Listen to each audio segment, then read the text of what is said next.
What up, everybody? Welcome to the live stream. My name is Paul Abernathy. Welcome. Thanks for joining me. I don't know why that didn't switch on its own, but I was having problems with it today. We almost didn't have a show tonight. For some reason, at the last minute, Evie Mux was asking kind of stupid. But anyway, thanks for joining me. It looks like we're going right now. Anyway, we'll see how long it goes. Welcome to another trivia night where we're going to be looking at some exam questions. And just learning the code in general, trying to make it fun, having a conversation, meeting all of you. I don't do as many live streams as I used to, so, wait a minute. Might help to get the mic down where you can hear me. I don't do as many live streams as I used to, so want to make sure that I get as many as I can in here. So there will be a webinar this summer, so just so you know, I'll make everybody aware of that when we do the webinar. Do some shout outs real quick. What's up, Josh? As always, Josh is always in the room, always on the message board, our own message board, not the social media, but our own version of social media, and is always posting a question of the day and things like that, or the question of the week. So make sure you check that out. What's up, Melting Toast? There we go. There we go. All right, so let's see here. Okay, where are we at? I'm not sure why that's not going away. Okay, obviously I've got some settings messed up. Anyway, that doesn't matter. Hopefully the trivia will work fine. Okay, so what we're going to do tonight is we're going to hone our skills a little bit. If you're in the Fast Tracks program, some of these questions may look very familiar, and that's okay. Tonight's topics are going to stick more towards wiring methods tonight. Okay, we're going to be talking more towards, what's up, David? Hold on. Uh-oh. God damn. Okay, there we go. All right, there we go. There you go, David. Look at that. Okay, we're going to be talking more about the 2023 edition of the NEC tonight. Not so much the 2026. I realize that a lot of the stuff I'm doing on the 2026, many of you don't even have that code book yet. So, it's kind of pointless. It's not really been adopted anywhere significantly, or anywhere at all that I'm aware of. I just today got my notice from NFPA that the public inputs have been shared for each of the code panels. I looked at code panel 5, have not looked at 17. Quite a bit to do on code panel 5. Mike Holt was busy this year. Okay, so he's got a lot of them in there. So it's good stuff. So this is the first time for me in over almost 2 decades, I guess, that I did not submit, even on a code panel, I did not submit any public inputs this time. I know people are thinking, womp, womp, womp. No, I did not submit any this time for the code cycle. I was just burnt out from last one. I just didn't do any of them. So won't see my name all over it this year, okay? But at any rate, it looks like we're already started heavy into the 2029 edition of the NEC. We have our meetings coming up this summer. I will more than likely be in Vegas. So if you're out in Vegas, hit me up. We can go out and grab a beverage or something. I will be in Vegas. So as long as everything goes all right. Tonight in our trivia, we're going to be, hopefully the score thing works. We'll see. If not, we'll just randomly pick, but, or whoever's the most engaging. We have the 250th anniversary of this beautiful country coin. These are really nice colored coins with the gold plating. Really nice. Got a couple of these we'll give away tonight. But that's kind of a little incentive for you folks. Now, let me give you the rules tonight for the questions. All you have to type in is A, B, C, or D. Okay? Now, have I proved all these questions? Well, the answer is yes, but the other part of this is I have to format them in a certain way, and I let TradeHog format them, so I'm hoping it shows up right. Okay? But have no fear. The challenge window is open, just like baseball. You can do a little challenge if you want, and we'll look it up in the code book. I do have the 2023 geared up, and we do have the index as well geared up in case we need to go look something up as well. But I had actually the Office Hog. It's the back end of the TradeHog. I used Office Hog to compile this stuff for me. It's amazing stuff you can do with TradeHog and Office Hog, but and even Study Hog now. Okay, so. All right, y'all ready? Are we ready to get some trivia going? So again, all you've got to do is type A, B, C, or D. You don't have to give me a code reference, okay? And I'll probably remind you of that throughout the evening, that you don't have to give code references for this. You just need it. But again, if you want to guess, that's up to you. Let's see here. How do I say this? If you're studying for an electrical exam or you're in our program, it behooves you to actually use the code book and look these things up rather than just guessing. You get what I'm saying? So, it's totally up to you, but it does benefit you if you do that. Okay? Make sense? And so we'll do that in, again, it's kind of really loose and relaxed. So let's not overthink this and be so competitive, this type of thing. But we'll see how it goes. You ready? All right, let's get the trivia on the screen. All right, you see some guys up there. You'll see your comments. I'm not going to put a timer up. We'll just do it in, let me see, hold on. Let me try something real quick. Hold on, guys. Let me see if I can do something here and not screw this up for the night. Hold on. Let me see if I can do something. Bear with me. I want to add something. Let's see here. Here we go. Let's do this.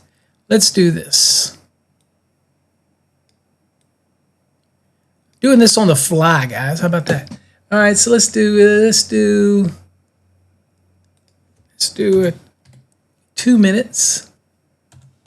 Okay, we have 2-minute timer. And let's see here. We'll do it that way. And size is all good. We'll leave it like that. Okay. All right, we'll do a 2-minute timer.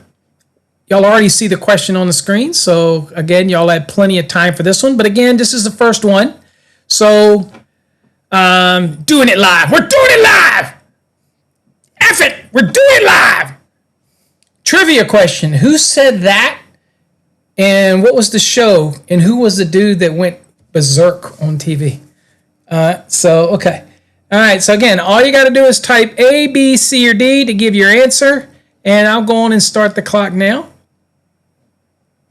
And give you plenty of time to do that. And I could do this.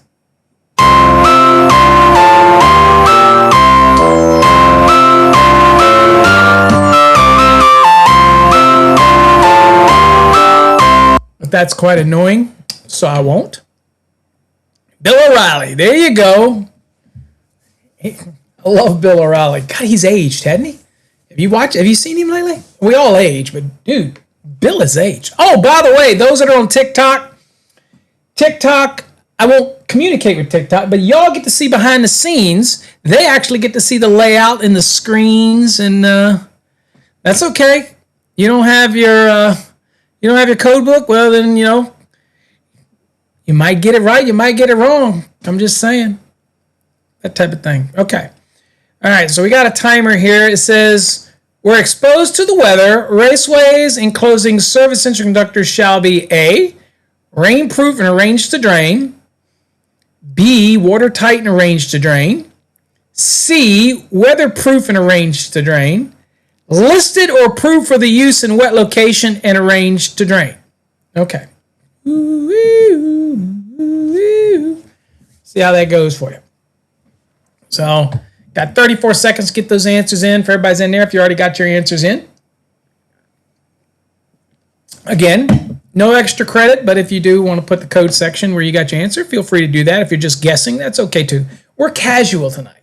Okay? It's not like we're doing horse racing or something where Josh is going to get very competitive, because Josh can't wait until we do horse racing night, because we were playing games the other day, and we figured out a formula, a winning formula that, to use when you're doing the horse racing. All right. That's it. Timer's off, and let's go on and reveal the answer. The answer is D. Very good. Let's see here. So if we look here, let's see here. Show the results. So Adam, you was the fastest, bro. David, you're in there. Josh is in there. Okay. All right. I got 0 because I'm not playing. So, okay. All right. There you go. So again, keeping track of those things. It's working so far. All right. All right. Y'all ready for the next question? All right. Let's go. Rigid metal conduit shall have a maximum of 4 blank bends between pull points. Let's go. Yeah, that's right. Didn't Adam come to one of the horse racing nights and came in and just started winning right off the bat, or was it? Were you in there, Adam? So TikTok, anybody on TikTok? What's up? Paul Montana, I see you over there. Are you over here? Come and join us for the live stream. Guys, while y'all got a clock ticking down, put your answers in there, A, B, C, or D, and I'll show the TikTok folks behind the scenes. Let them do a little pan here. You can see all the goodies we got going on. There's the screen. Look at all the screen real estate I have. All right, there you go. You get to see everything behind the scenes. My mixers, the screens, the cameras, the lights. Dude, you get it all when you're behind the scenes. Okay? All right, let's go. You got a minute? Yes, definitely. We will do another horse race night. I enjoyed it. Me and Josh were screwing around the other day on the thing. And everybody, y'all know I'm a retro gaming nut. And so I got a PS5, but I don't even play it.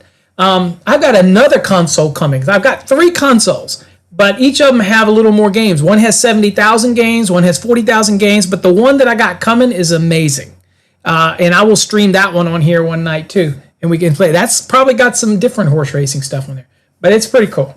I'm a Metal Slug freak, so look at that.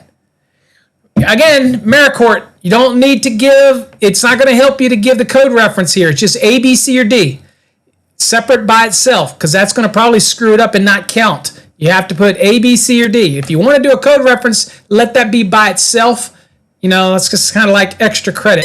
Okay? All right. There you go. Still time to get it in because I haven't revealed it yet. Once I reveal it, it will stop. Okay? Yeah, but it's not going to count because you're not supposed to put the code reference in, just A, B, C, or D. Let's look at the reveal. Show the results. Here we go, Adam. Love is in there. Josh, David, all of them in there. Okay.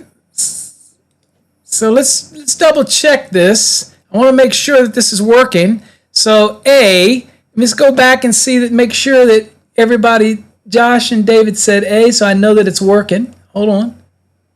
Not that I don't trust you guys. I'm just saying, sometimes, you got to watch Josh sometimes. I'm just saying.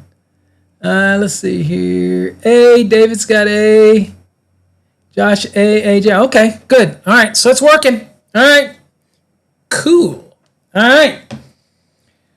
How's it feel? Looks like it's going good. Trivia. Okay. All right. Okay. Let's go. Y'all ready for the next one? All right. Let's go to the next question. Start that clock. Let's go.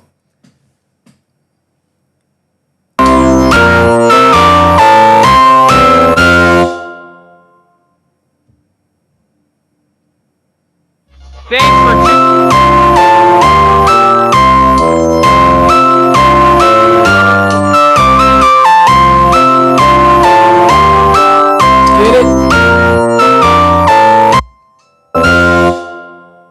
All right, it's enough of that music. Just chilling out. Now I could put on some yacht rock in the background, but it liable to get kicked off from platform over yacht rock. Hey, is there anybody over watching this on Fast Track's Tube or over on fasttracksystem.com? Did you know you can actually watch these live streams over there too? I don't know if you knew that or not, but yeah, it's just as easy on YouTube and whatnot. So, okay, remember, just put the answer in there. Your clock is ticking down. Try to use all capital letters if you can. I don't know that it makes a difference. Sorry, B won't count. You're going to have to just put B.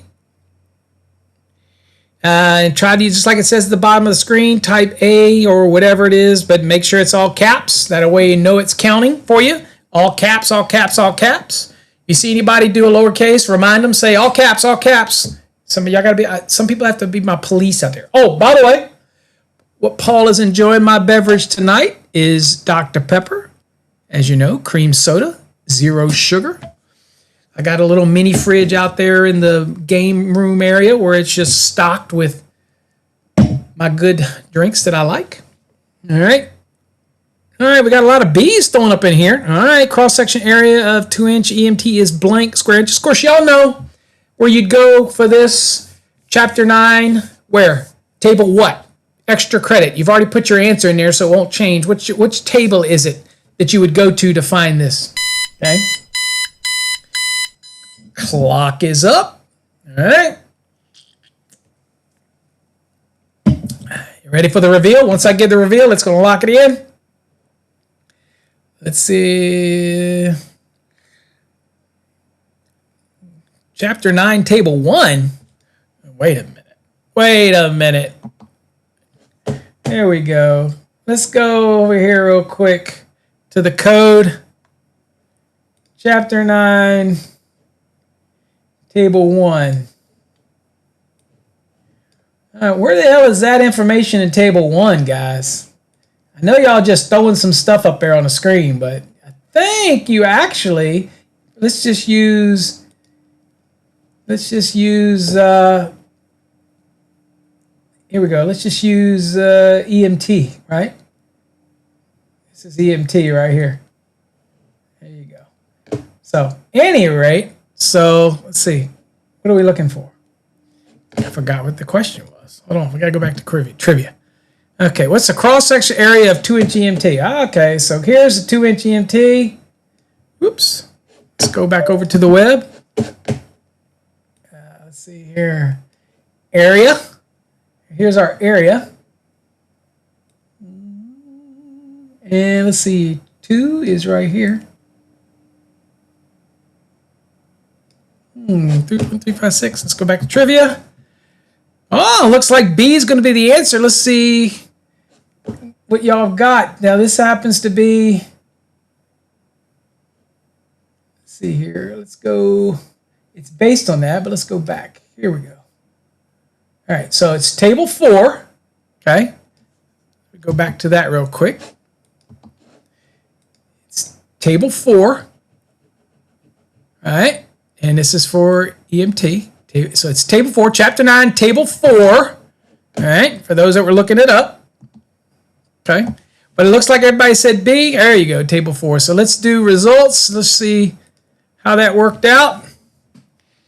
All right, well, we got Adam's in the lead. It was the fastest, but he is in the lead. David is right there. No, there is no lead. It's tied up. Josh, David, and Adam, neck and neck. Okay, plenty of room. What's up, Eric? I see you in there now. Plenty of room to make it up. Okay, there you go. You're on there. All right, y'all ready? Next question. Let's do the next question. All right, let's go. Let's see. Next one. Ready? Oh, we got to reveal the answer, don't we? Hold on. Boom. There we go. All of you that got that right. Almost forgot. Somebody remind me. You gotta keep me in check. David's the official CMECP pin dude, and I need got to keep me in check. What's up, TikTok? If you're watching on TikTok, come on over to the live stream. YouTube.com/Master the NEC. All right, y'all ready for the next question? Let's go. All right, let's start that timer. Uh-oh, we got to move that timer real quick for this one. Put it right there. There we go. All right, A, B, C, D. Oh, Eric, you take your test tomorrow. Okay, positive thoughts, my friend. Positive thoughts. Remember, use the 3-wave method. Okay, answer everything you know right away. Go through there, just answer it, mark what you don't know, and you'll pick that up on the second wave. If you don't get it after a minute, mark it a minute and a half. Mark it, leave it marked, and keep on going. Third wave, you got to answer it before you even move on. So if you make an educated guess at that point, that's fine. And then you uncheck it when you answer one of them so it doesn't come up again. So again, there's a video over on Fast Track's Tube that you can watch, and I think it still may be up on our YouTube channel. I'm not sure, but you'd have to go to the channel, which is obviously Master the NEC, and search for it. That type of thing. And we haven't gotten anybody from that old Kick platform coming in here trying to mess up things tonight, did we? Not yet, anyway. Okay, so we got some C's and B's in here. Okay, we got some mixtures here. Okay, so all cut ends of conduit shall be reamed and otherwise finished to remove rough edges. Okay, it makes sense. Where rigid metal conduit is threaded in the field, a standard cutting die with a blank inch taper per foot equal to 1 in 16 shall be used. Is it A, half, B, 5/8, C, 3¾ or D, 1? I see some C's. Let's see here. C, Mancourt C, Eric C, David's B. Interesting. Now, where would you find this in the code? Obviously, this is rigid metal conduit, so it'd be under rigid metal conduit. Okay. All right. So we're gonna lock this one in. But before we do this, we're gonna go over to the code real quick and go to the code book. Here's code book. So what we're gonna do, as we always do, you could use an index. If you wanted, you could go look under rigid metal conduit. You could, or you know it's in chapter 3. I'm sure y'all all familiar with that. Let's go down here to rigid metal conduit right here.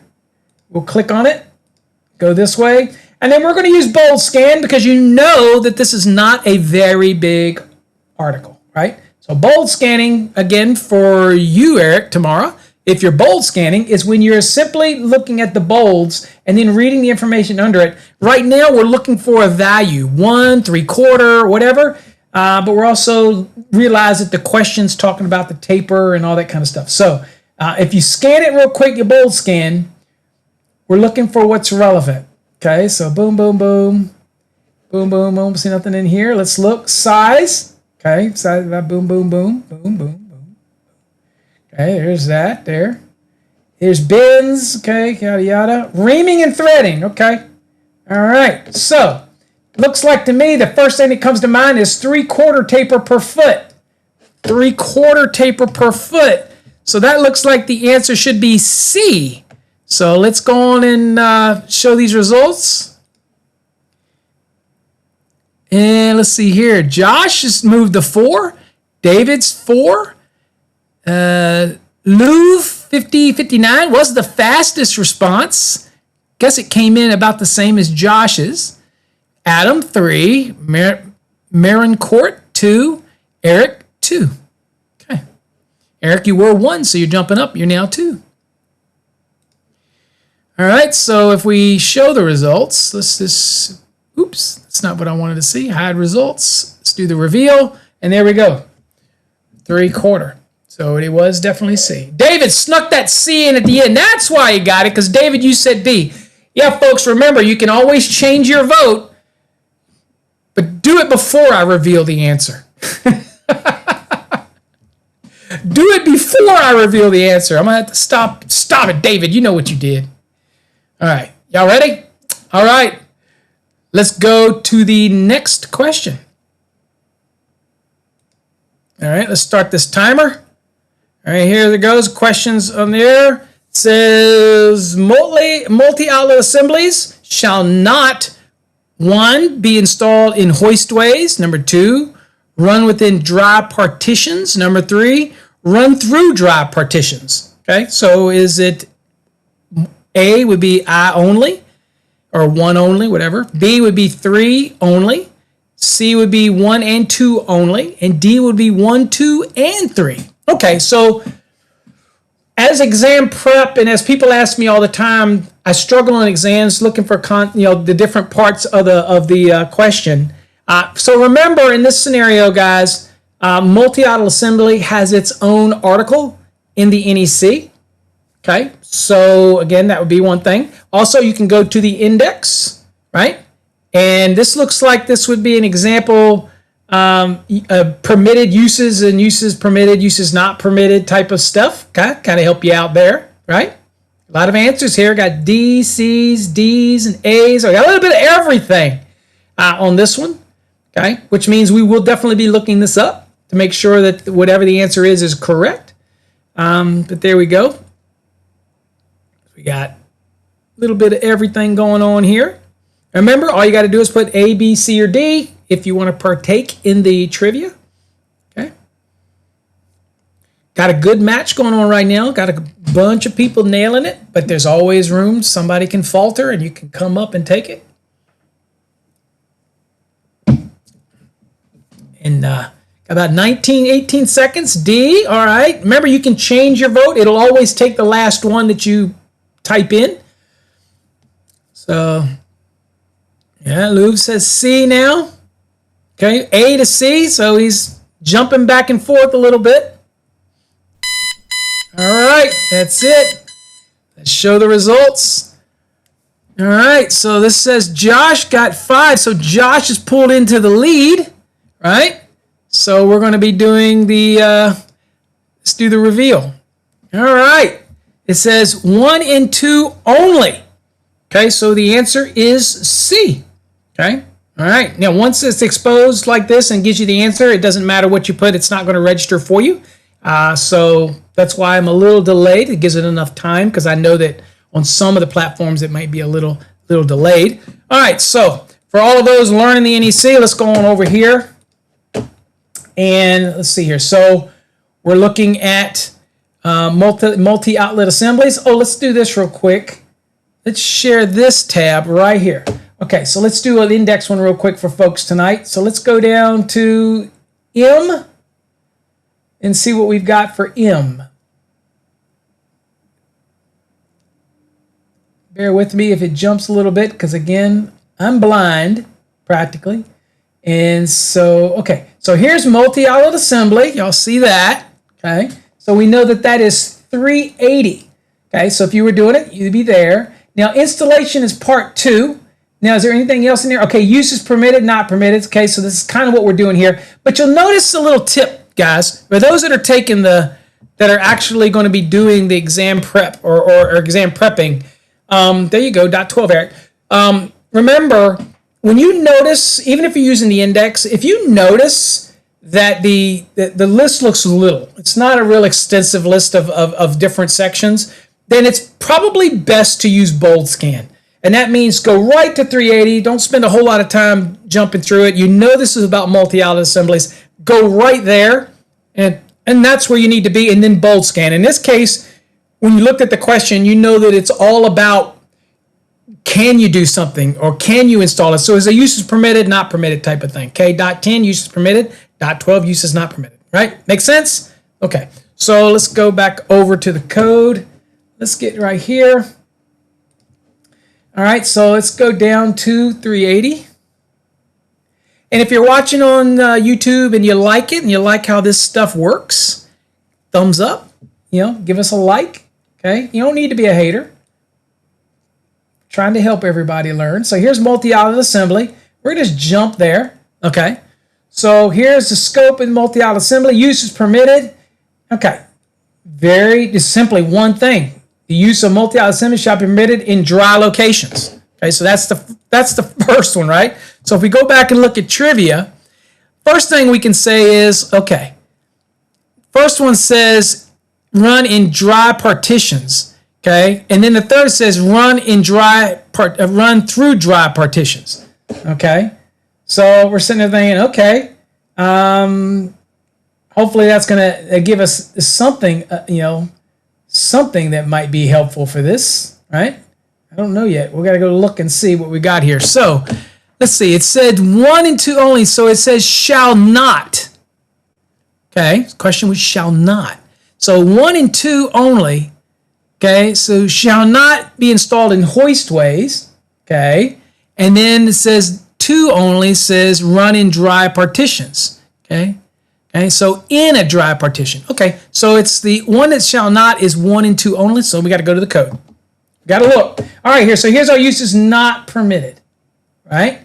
All right, so the first one says shall not, which is not permitted in hoistways, okay? All right. And let's see here.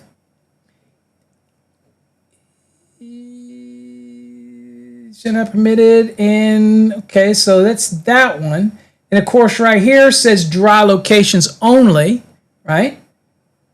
So it doesn't say anything about the other ones. Let's go back here. So again, the shall not is hoistway, and it says and run in dry partitions. So can run it through a dry partition. It just can't run it within a dry partition. Okay, so this is one of those questions where if I'm looking at this question, I'm thinking, so shall not, we know that it's hoistway, okay? So we know it's not 1 only because obviously it didn't prohibit it from running through a dry partition. It said nothing about partitions, okay? So we know right off the bat it can't be, about the hoistway. So that's the first one. So it eliminates B, it eliminates A, right? And so the only other option is 1, 2, and 3, but we already know it says nothing in here. It says it can't be in hoistways, right? So we already know it's not going to be just 1, so it can't be this. So the only ones that it's clear about is C. And then, of course, this doesn't say a word about the other one, through a partition. So obviously, if it doesn't say it, it doesn't prohibit it, okay? So a weird kind of question. Let's go back. Whoops, there we go. All right, so I can run it through a dry partition. Not going to run it in it. And I'm trying to see. Let's go down a little bit more. Here.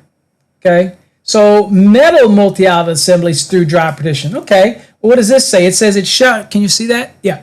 It said it shall be permissible to extend a metal multi-outlet assembly. Of course, our question, I don't think said metal, but anyway, through, not run within, but through a dry.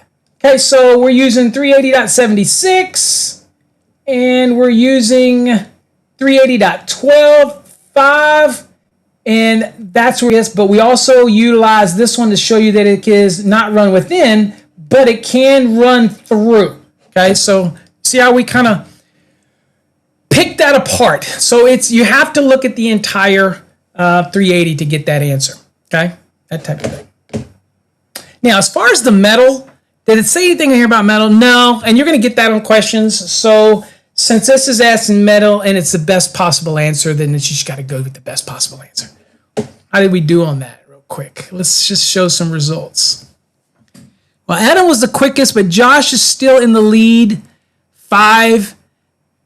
Adam is second. Moving up, Louv and David moving up. There you go. Okay. All right. Okay. Forget it. All right. There you go. Too late, David. All right. Y'all ready for the next one? All right. Let's go to the next question. Get you ready. Let's go. All right. So here we go. So this one says splices and taps shall be permitted within a metal wireway provided they are accessible. Okay. And of course, folks, that would be like in a in a wireway, not talking about splices inside of a raceway like an EMT or rigid. This is a wireway. It says the conductors, including splices and taps, shall not fill the wireway to more than blank, and obviously it's a percentage of its area at that point. Okay, give me your answers: A, B, C, or D, and you know what it's talking about here. Obviously, the trigger here, for those that are studying for an exam, the trigger here is a metal wireway, okay? And then when you get there, if you know the article for wireway, metal wireway, then instead of going, which you will see splices and taps probably in the index, it's probably easier in wireway to just go there and do bold scanning and look for the term taps and splices. Probably save you a little bit of flipping in the code book, okay? Because I'm going to tell you, it's not a real, metal wireways is not a real big article. Important article, but not real big. Okay. Timer going down. I got 33 seconds, 32 seconds. Give me no. Here we go. Look, D. David's got a B in there. David's changed his answer to D. Okay. Did a little more research on that one, did you, David? If you're over on TikTok, make sure you join us over on our YouTube channel, which is Master the NEC. Don't be a hater. Come on over and have some fun. They're playing for one of these 250th America anniversary coins. Okay? And they're just having a good time. Join us. This is behind the scenes. Join us for the live. There you go. All right.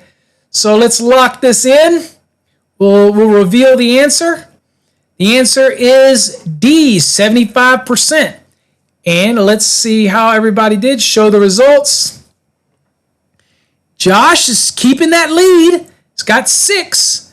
Adam's 5. Fastest to answer that one was Adam. Oh, look at that. Louv has jumped up. David's jumped up. Eric and Marcourt got to catch up, but you're only a couple away. Okay. All right. So with that said, let's go over to the NEC real quick and show you that is not a really big article.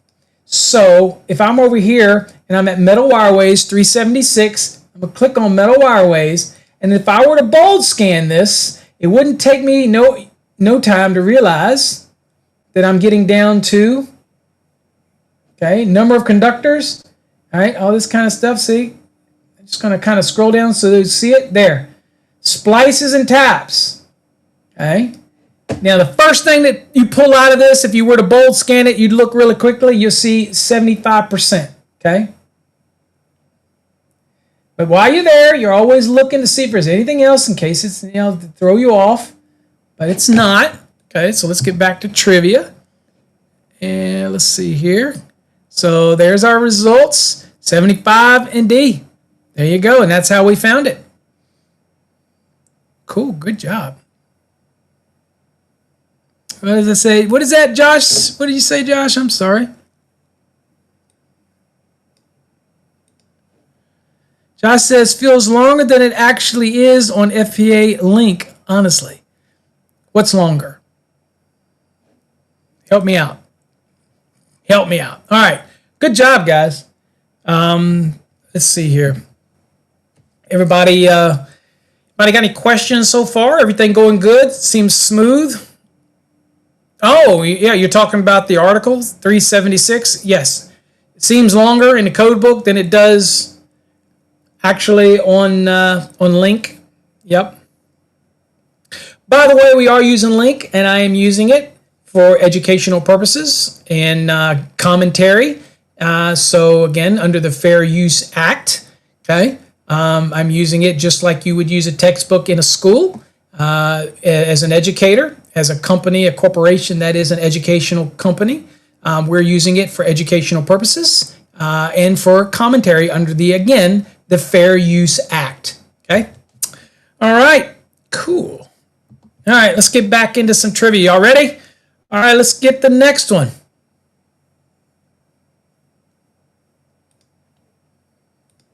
All right. Here you go, guys. Clock is ticking.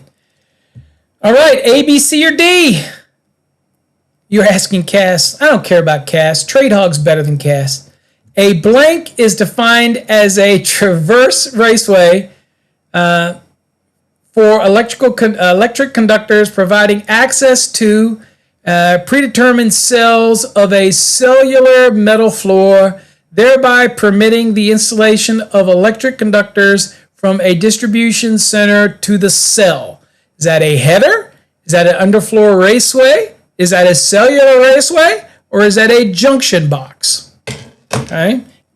So this looks to me very much like a definition, doesn't it? So if you were taking an exam question or something like that, you're looking at this thing, you're going, dude, this definitely feels like an exam type question that would be simply definitions, right? Does it feel like that? Well, you got time on the clock. Didn't mean to kind of say that, but, there you go.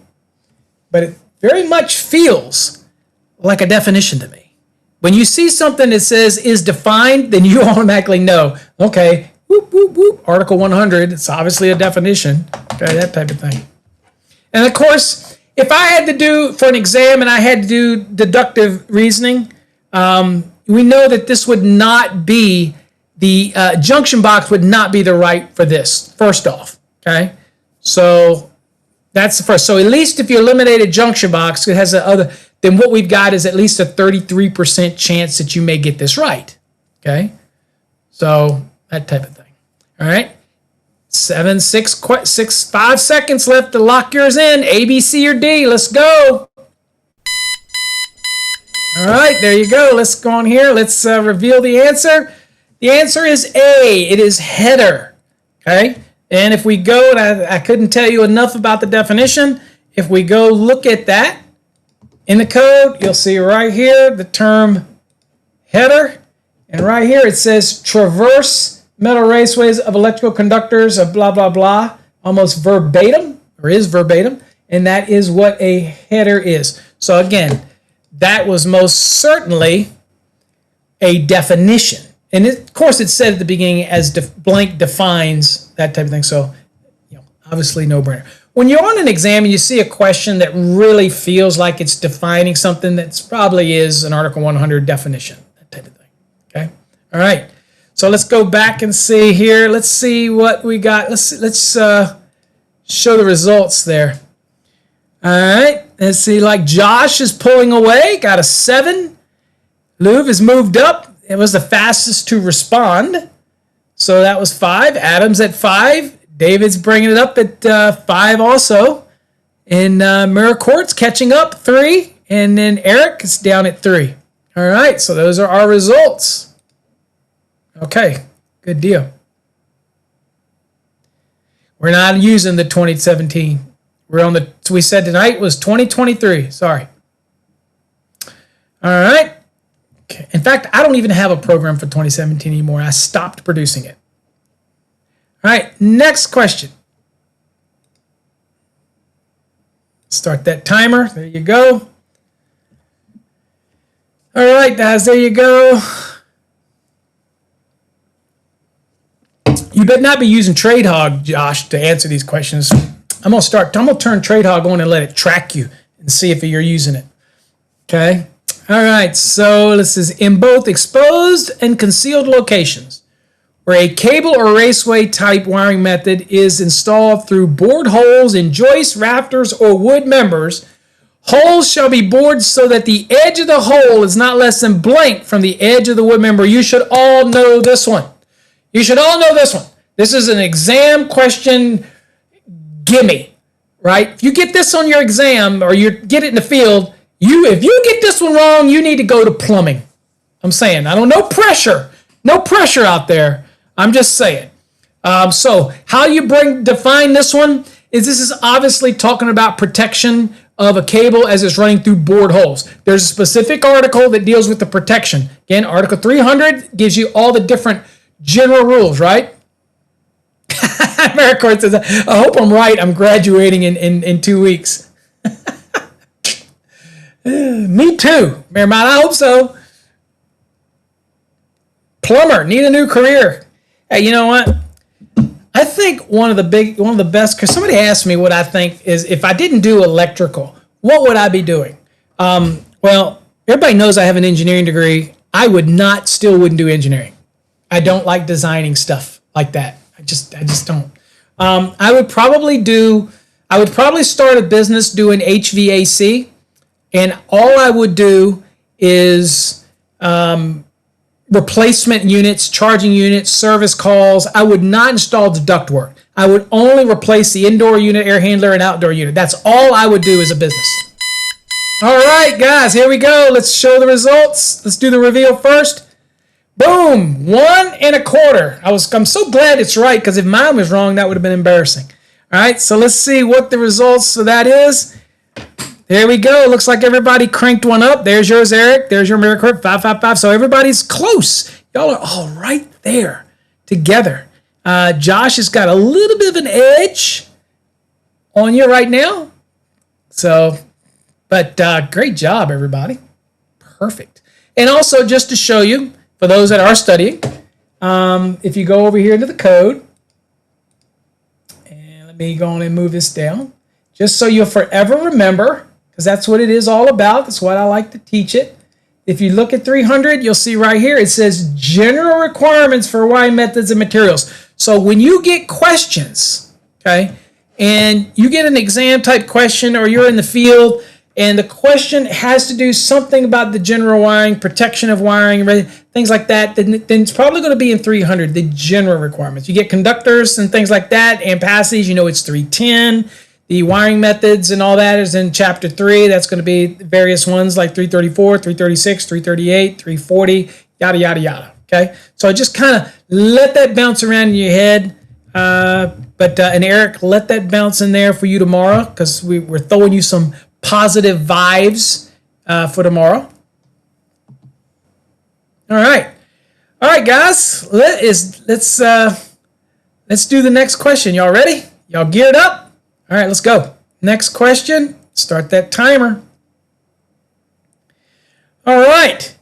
How many 14 AWG THHN conductors, including an equipment grounding conductor, can be installed in a 3/8 inch flexible metal conduit using fittings inside the conduit? So this is an inside the conduit fitting, okay? Not an outside. An inside. Remember, it says including an equipment ground. What's the total number of 14s? 3, 5, 4, or 6? All you got to do is give me A, B, C, or D. A, B, C, or D.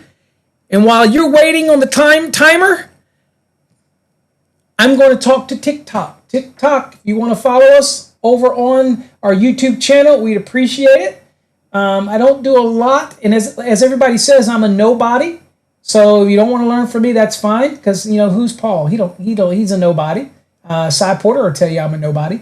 But if you want to join a really good channel, go over to Master the NEC over on YouTube, and that's where I tend to do most of my live streams. Okay. All right. So look, we got number, got A, got B, B, B, B, B, got a lot of B's in there. Okay. Good deal. We're obviously going to look this one up too. There's a lot of B's up in this bad mamma jamma, although Adam says A, so careful how you read this inside the conduit.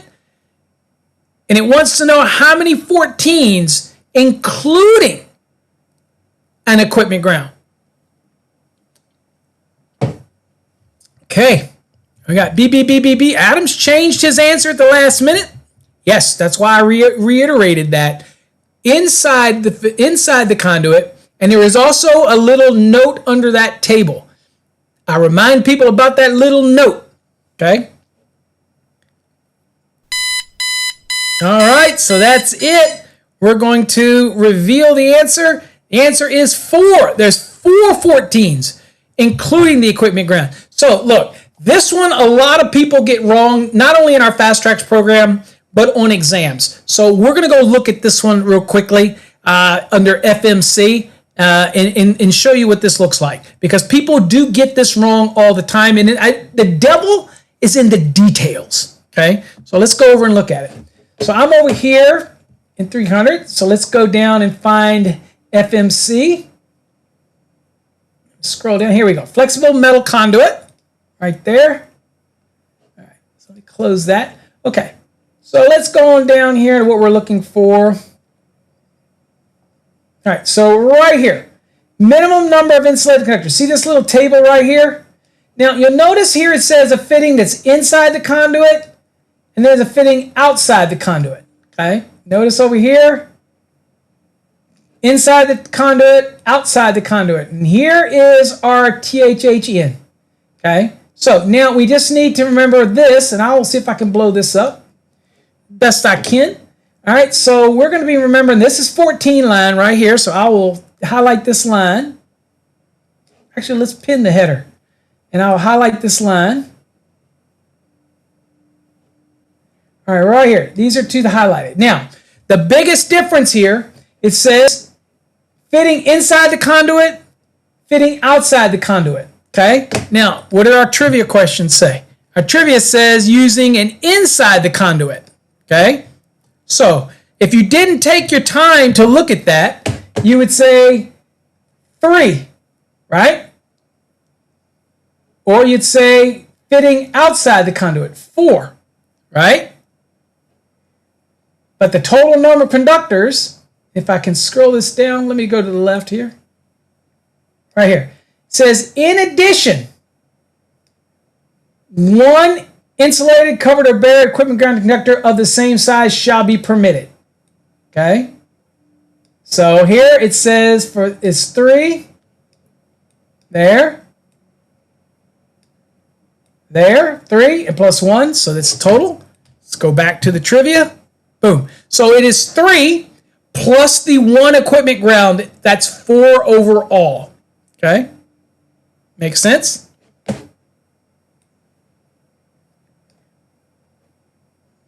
And let me unpin this real quick.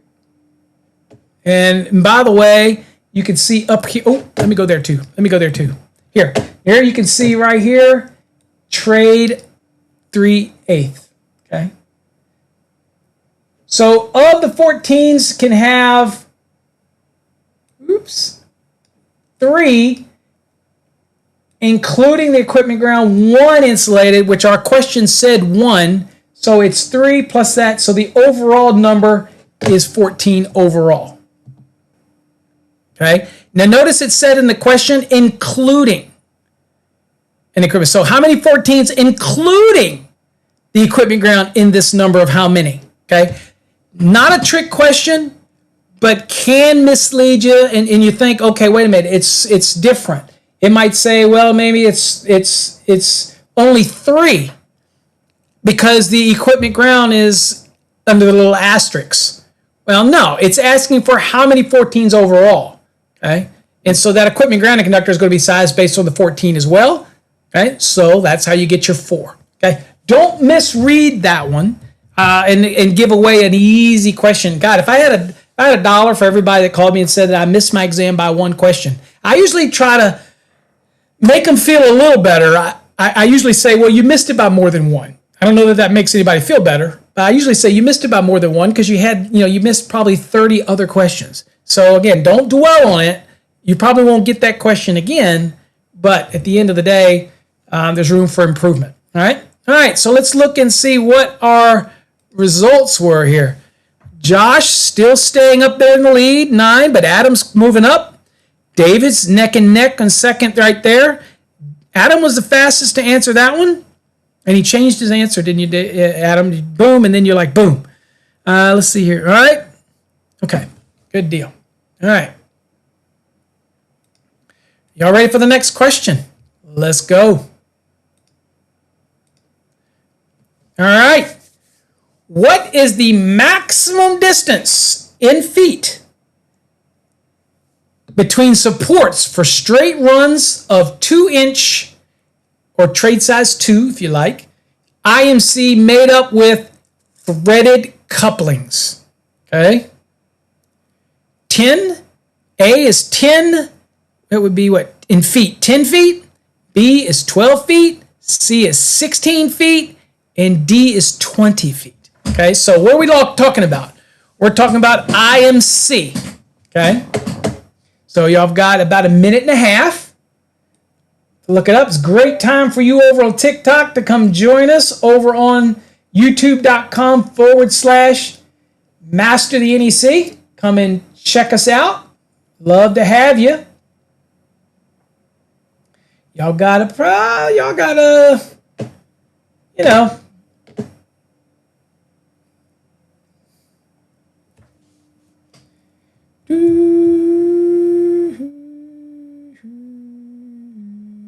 We'll see what the answer is here. You got about 47 seconds to go. 10 feet, 16 feet, 12 feet, 20 feet. Let's see how y'all do on this one.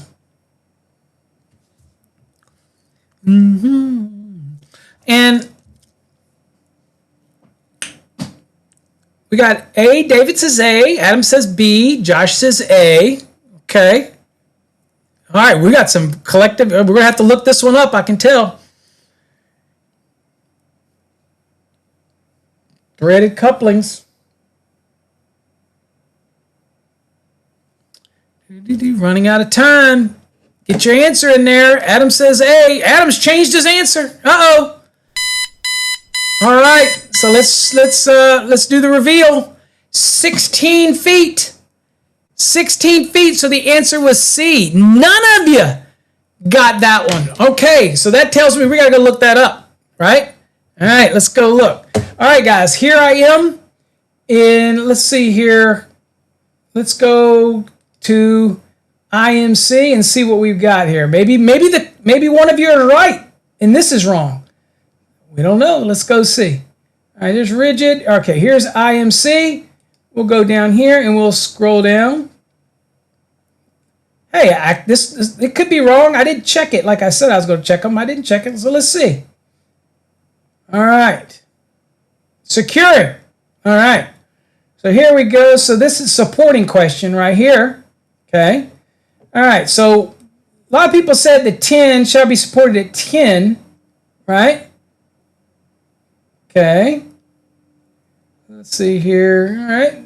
So let me go down. Let's see if there's anything else. Let's go back up. It was IMC, right? Double check me. Make sure. Was I right? Was this IMC? I want to make sure because I didn't check it. Yes. Okay. Sorry. All right. Let's go back. IMC. Let's see here. All right. Where are we at? Okay. All right. So here it says IMC. Now, distance between supports and straight runs are permitted in accordance with table 334.30b. Uh-oh, wait a minute. Provided the conduit is made up with threaded couplings. Okay, so we can stop right there. So what does this table tell us? Well, here's the irony here. The table, even though this is intermediate, this is where it got you, this is going to say use the table that's in rigid metal conduit. Right? So here's the table. We're going to click it, and very familiar with this table. So again, it says the same thing here for rigid, but if we go down here and look at the table, here's the 2 to 2.5, the maximum distance between rigid metal. But remember, intermediate said use this table, and that means the answer is 16 feet. That's the answer right there. Okay. How many of you did it get? None of you got it right. Okay, so you see how I did that? Because it was threaded, because it was between straight runs, right? But nobody made ground on you, Josh, so nobody got it right. So guess what? Nobody, yeah, that's going in the memory bank. Yes, remember that. That one specifically, told you to go from IMC and jump over and use the values for the RMC. Okay. All right. Let's show the results here. All right. No movement. Nobody got it right. So again, everybody's still in there. 967. Adam's fastest to answer. Let's see here. All right. All still in the game. All right. That one tricked you. But that's an example of taking your time and looking in the code and then realizing that it may send you somewhere else or use something else. Now, some people ask, why does the code do that? Well, again, a lot of times, remember, each one of these code panels are different. So a lot of times things get submitted, and instead of being redundant, they'll just give you the reference to another table or something like that. Since you're an IMC, it's going to give you the reference to RMC, use that table, that type of thing, okay? I have people dropping off. They're frustrated. All right, next question. Y'all ready? All right, here we go. Next question. Start it. Let's go.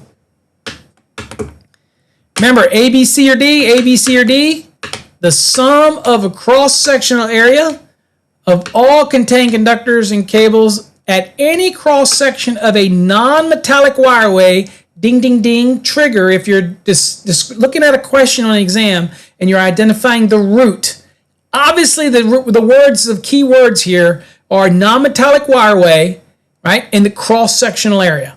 And then, of course, you're going to use the answers as your bold scanning because, again, remember, non-metallic wireway is probably just as short as metallic or a metal wireway. So no need to go to the table of contents or the index here. Okay, you should jump right into non-metallic wireway for this one. And hopefully you know which article that is. Okay. Got a minute to go here. So we got B, we got D. David changed his answer. B. David, are you guessing tonight? You got your code book? Or are you just throwing numbers out there? D is your latest answer. Adam's got B. Eric's going with A. Okay. Me thinks Eric might be guessing tonight. Marincourt. Josh says A. Or he might not be. We'll see. Got 30 seconds left to lock it in. 75, 40, 20, or 50. Remember, this is a non-metallic wireway. Okay? And we're looking for the cross-section area of any conductors or cables that may run through it. When you think of that, think of a loaf of bread in the slices. So at any point where the wire or cable passes through, if you take a slice and look at it, that's your cross-sectional area, and that's what we're talking about, okay? All right, that's it. I'm going to reveal the answer. The answer is A. So there you go. Trying to build you up there, Eric. You got it. All right. Do we need to look in the code book? Let's go look. All right, so we're in the code book here, and we're looking at non-metallic wireway right here. If I was bold scanning, I would be hitting these quickly. We know it's not usage printed, not permitted. It has nothing to do with that. Conductors in parallel has nothing to do with that. Size of conductors not to do with it. Also, remember, we're looking for percentages. We're looking for a value. Okay, so the number of conductors, we see cross-sectional area, and immediately that 20 sticks out. And it's down here too, right? But right here is where it sticks out, okay?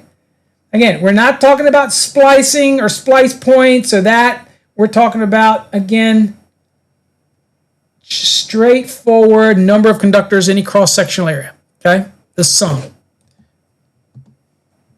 Very good, Eric. Let's see if that made any difference in the score here. Let's show these results. All right, Josh is there at 10. Adam's coming in second. David's bringing up second again, tied for second. And then Eric moving up, 6. All right, good job.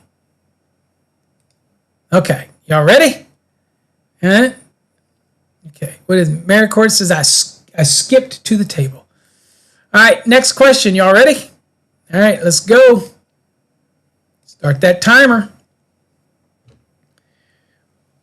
Where conductors carrying alternating current are installed in ferrous metal raceways. Okay, so that'd be iron type of raceway. Steel. Okay, that would be a ferrous type of raceway. They shall be so arranged so as to avoid heating, the surrounding metal by what? Resistance, conduction, induction, or capacitance? Which is it? Throw some trivia music on. Okay.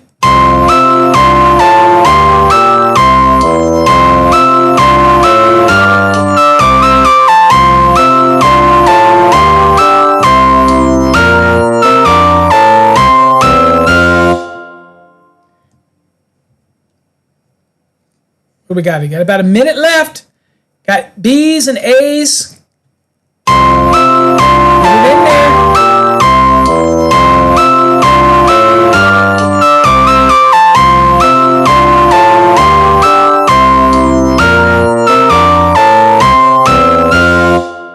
Resistance, A. B, induction. C, conduction. Conjunction, junction. What's my function? Are any of you old enough to remember that? How about, is anybody there old enough to remember it's only a bill and it's something Capitol Hill or whatever? I know Josh is too young for that. I'm just saying. David's not too young. I know that. Okay. Anyway. All right. So let's see here. You got 18 seconds left. If you want to change your answer, change it. Adam has changed his answer. Yep. Oh, yeah, from the 80s. I think it was the 80s. Hell, that might have been the 70s. Dude.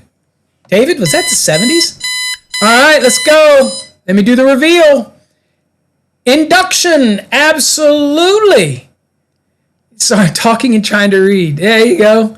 Maybe I'm trying to distract you folks so that Josh can, try to make it harder for Josh. All right, so the answer is induction. All right, where is that in the code? All right, remember what we said about originally talking about the general requirements, general things, okay? Our two losses, okay? Okay, so again, let's go over and look at the code and see where that is. Right here, 300.20, induced currents in ferrous metal enclosures or ferrous metal raceways. Right here, you see the word induction right there, okay? 300.20. So this is under the general area of Article 300. Okay. Does that make sense to everybody? Doing good? How's everybody doing? Okay. Do we need to see? Nope. No, 300.20. 300.21 is the spread of fires and combustibles. That type of thing. All right. That's where we seal the openings between floors, top plates, bottom plates, that kind of stuff. That's 300.21. So we're looking at 300.20. But you're close enough. If you had been on an exam and you went right there, you would have been so close that you would have just gone up or down and you hit it. Okay, so that type of thing. But you're not taking an exam, David, so close enough. All right. Let's get back here. Let's see what the stats look like. All right, Josh is staying up there with 11. Adam's trying to keep pace with him. So is David. Maricourt's coming up, 7. Eric's coming up. Alvarado's popping into the list. Thanks for joining us. Okay, there's still plenty of time. I think there's 26 questions tonight. Okay, so hopefully we'll get through them all. All right, are y'all ready? Oh, David, I'm blind, dude. I can't. Okay, is that the question mark? Yep. You were close enough. All right, you ready for the next one? Let's go. Next question. Let's start that timer. All right, so a blank is a type of surface, flush, or freestanding assemblage with a raceway and fitting or other enclosure provided with one or more receptacles for the purpose of supplying power to utilization equipment. And this also sounds very much like what? A definition, right?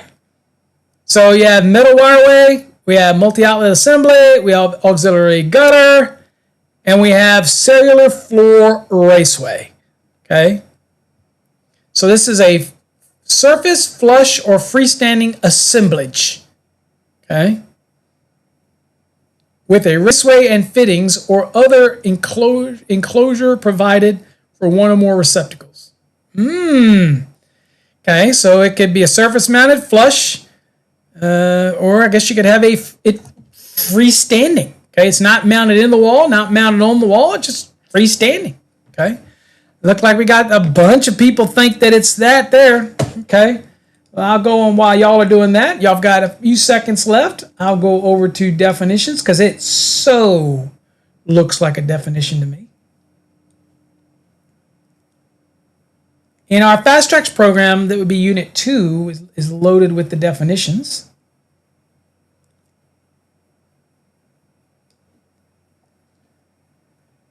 So y'all are doing that. I'll just kind of pull this up on the screen. If I can get my screen to go. For those that are on TikTok, join us over on the live stream over on youtube.com/Master the NEC.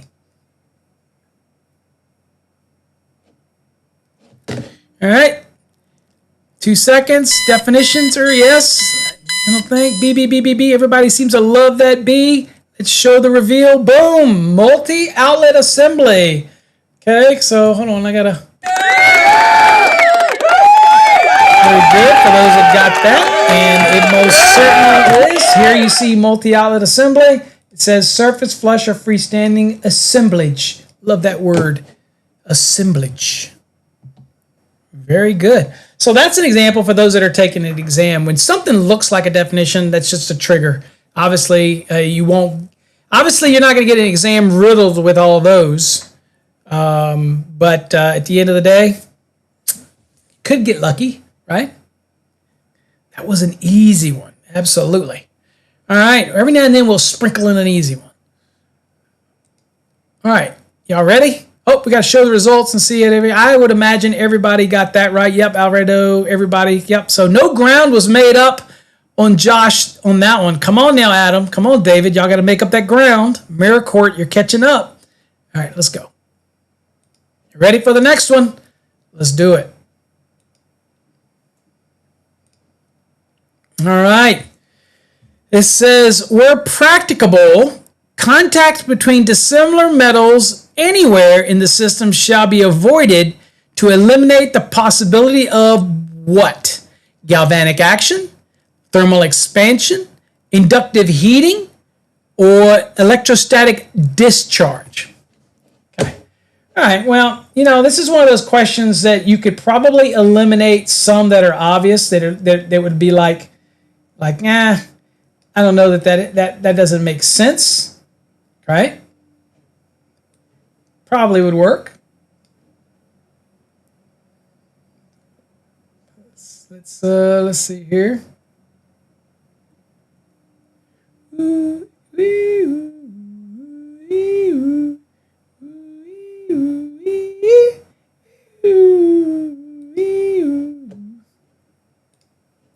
Okay.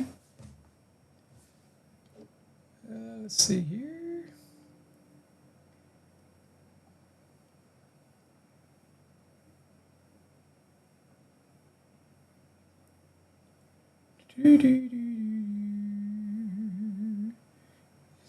Bear with me, guys. I got an email. I'm multitasking. What is that? What is that? Oh, okay. Now, it was somebody who wanted to make it tonight. They said they couldn't make it tonight. He sent me a. Oh, that's cool. It's all right.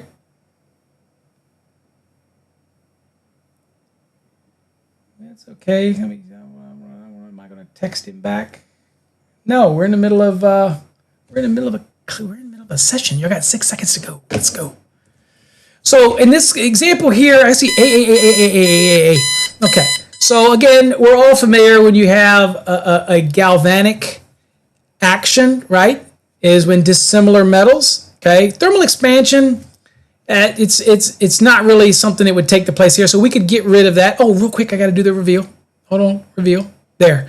That way it locks it in. So yes, so obviously dissimilar metals, and if it's a moist environment, and again can cause what's called galvanic action between two conductors. That's why you don't mix copper and aluminum and things like that. So again, easily can cause problems down the road. It might not be a problem now, but over time it will have an issue. Now, this is an example of one where you could have used just simple deductive logic here. Obviously, C wasn't going to be at thermal expansion. B, inductive heating.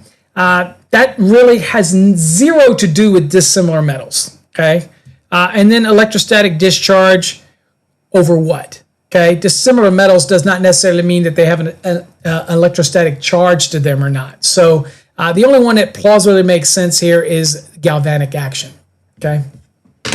All right, let's just go on. Let's show the results and see how everybody did. So there's, okay, did good. Everybody's 13, 10, 10. Okay, catching up. Josh is clinging on to that 3-point lead. All right. Next question. Let's go. All right. Oh, there we go. I started the clock. All right. What is the maximum number of 4 AWG THHN conductors permitted in a 1 1/4 rigid metal conduit? Okay. So you could go the long way, or you could do the short way. 2 ways to get this answer. Now, I always love to use it as a teaching moment. In this one, since all the conductors are the same size, we know there is a certain place in the code that is not enforceable in itself, but is based on the actual values that are in Chapter 9, Tables 4 and Table 5. So, in itself not enforceable, but is based on the actual practice in the code where we would do raceway fill and stuff like that. So, this is the kind of question right here, guys. If you get this one on an exam, don't start going to Chapter 9, Table 4, Table 5, blah, blah, blah, all this kind of stuff and get lost in a rabbit hole. Since all the conductors are the same size, then we're able to use, it's obviously not a shortcut, we're able to use a specific area of the code, okay, that allows us to go, and that area or that table is based on the same values that would be in Chapter 9, Table 1. It's just they do it for you, and it's as long as all the conductors are the same size, that's an easy place to go, okay? So, now, if you want to do it the old school way, then you would go Chapter 9, Table 4, and Table 5, and you could work it out that way and do the math. But since they're all the same size, you don't have to do that. You got 7 seconds. Let's go. Get your answers in there. Let's go, let's go, let's go. All right, we're going to show the reveal. Okay. So the reveal says 7. Okay, so the answer is 7, so it's C. So let's see here. It looks like Josh. Josh's last one was a D. It's too late, Mirror Court. It's not going to count you. If you didn't get it in time, it's not going to count you. And I do know that sometimes there's a delay, but it is just the way it is. But it looks like Josh is going to lose ground to, let's see, Adam here. All right, so let's go look at the code real quick and show you where you would do this. Okay, so over here in the code, you would go down here, and y'all know that there's informative annexes, right? Informative annexes in themselves are not enforceable, okay? But there is great information in here, right? And so, for example, informative annex C, if we click on that, we go down here, and then we get down here and we look and see which one are we talking about. All right, let's go back to the question real quick. So the question was rigid, RMC, and it's 1 1/4. All right, so 1 1/4. So rigid is going to be rigid metal. So it's going to be C9. Okay, so we're going to go down to C9. There's C1. It's going down to C9. Okay, here's C9. Okay, there we go. All right, so there we go, C9. So now let's blow this table up real quick, expand it out a little bit. All right, and let's pin this head. All right, so what were the conductors again? It's THHN, 4 gauge, and is 1 1/4. Okay, so 4 gauge is right here, but it's THHN, so we got to go down and find THHN. Here's THHN. There's 4. So let's go 4. And it was 1 1/4. Right there. And there's your 7 right there. So one thing about this, you see right here, guys, that this whole thing in the back, everybody always wonders this. This whole shortcut here, I'll call it a shortcut, is you see right here, it is based on Chapter 9, Table 1, Table 4, and Table 5. Okay? So what that means is the whole premise of that table is based on you not having to do the math. Because as long as they're all the same size, then you're going to be compliant with over 2, so 40% fill, all those type of things. This is where you'd go. Okay? So in this case, 7 can go in there of THHN. All right? All right, well, we got to see where we're at here. Okay, so Josh, let's show these. Show these results. Uh-oh, Adam's making up ground. It's 11. David's making up 10, 11, and 13. So Adam's in second. David's in third. Josh is in first place. But got to tighten it up a little bit. Josh, you got to tighten it up. Close race here. All right, let's go. Y'all ready? Next question. Here we go. All right, it says where the same 4 AWG conductor enters and then exits a wireway through a conduit or tubing, the distance those raceway entries shall not be less than blank times the trade diameter of the largest raceway when angle or U-pulls are made. Okay, so not a trick question. It's just an angle or a U-pull. So it's going to be either 4 times, 6 times, 8 times, or 10 times. Now, with this one, there's a little acronym that I always tell people, right? Straight is you know what, and angles are with the S number of letters. So again, got time, got a minute left. It's either A, B, C, or D. Okay, KR, welcome. Picked up quickly. Just A, B, C, or D. Good job. Good job. So you got 55 seconds for those that are looking it up in the code. Those that are over on TikTok, join us over on the live stream over at youtube.com/master the NEC. Of course, you can always watch over on Fast Track's Tube as well, or over on our website. You can watch it on fasttracksystem.com. All right, C. We got a B. We got C. Josh is throwing C out there. Okay. Got 22 seconds left. Get those answers in there.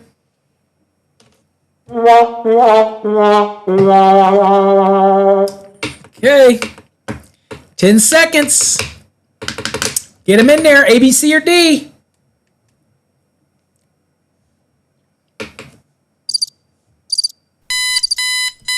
All right. So let's do the reveal. It is B. Remember, straight is 8. Angles, count out the letters, angles is 6. Straight is 8. 6 is angles or U-pulls. So the answer is B. Okay? Answer is B. C8 would be straight as 8. And you notice at the very last part of this question, it says angles and U-pulls are made. So this one is talking about an angle pull or a U-pull. Too late. Won't count, David. After the buzzer. All right. So let's see what we've got here. Let's go to reveal the results here. There you go. 13, 12, and 10. So let's see here. Adam, did you not vote on this one? Did Adam not vote? Adam said C. Oh, Adam, you got it wrong too. Oh, missed opportunity. Missed opportunity because Josh got it wrong and you could have missed opportunity. I'm not rooting against you, Josh. I'm just saying. Okay. All right. Oh, we had a missed opportunity, folks. Remember, angles and U-pulls. We're going to look at the code. It's in 314.28. So let's go look at the NEC and show you what we're talking about. right here. Okay, so when you've got 4 and larger conductors, we would be at 314.28. So here we're at down here. Just remember, dot 28 right here. All right, so 4 conductor and larger, that's when this one kicks in. And here's your straight. And again, here's 8. And here's your angles. And this is where you see the 6 times right here. Right? Angles. Remember, ANGLES, 6 letters. So angles is 6, straight is 8, right? 1, 2, 3, 4, 5, 6, 7, 8. That's straight. Okay, easy way to remember that. Because that question said angles and U-pulls in it, that should have been your trigger to be, the answer would be 6, okay? So, but there you go. So that is 314.28 for you tomorrow, Eric. Remember that, okay? All right, so let's see here. Let's, again, let's show the results here. All right, it is very close. David, more than enough time for you to make it up. Eric, you actually got within striking distance as well to be able to get this. But Adam, you missed an opportunity. All of you missed an opportunity to catch up to Josh on that one. All right, y'all ready? All right, next question. Let's go. Long question. Let me move me real quick, the timer up here. All right, so what is the maximum allowable ampacity? Uh-oh. All right, this will be a good one. Maximum allowable ampacity for 3 AWG THHN copper conductor where the temperature termination in one end is rated 75 C and the rating of the temperature termination on the other end is unknown. The ambient temperature will not exceed 30 degrees and there will not be more than 3 current conductors in the raceway. Dude, I made that easy for you because I could have made this really, really complicated, right? By giving you more than 3 current conductors and changing the ambient temperature other than 30 degrees Celsius, 86 degrees Fahrenheit, which would have produced adders, adjustments, and corrections. But we didn't do it, so we were gentle tonight, okay? Gentle tonight, okay? So let's see here. You've got a minute to get it in.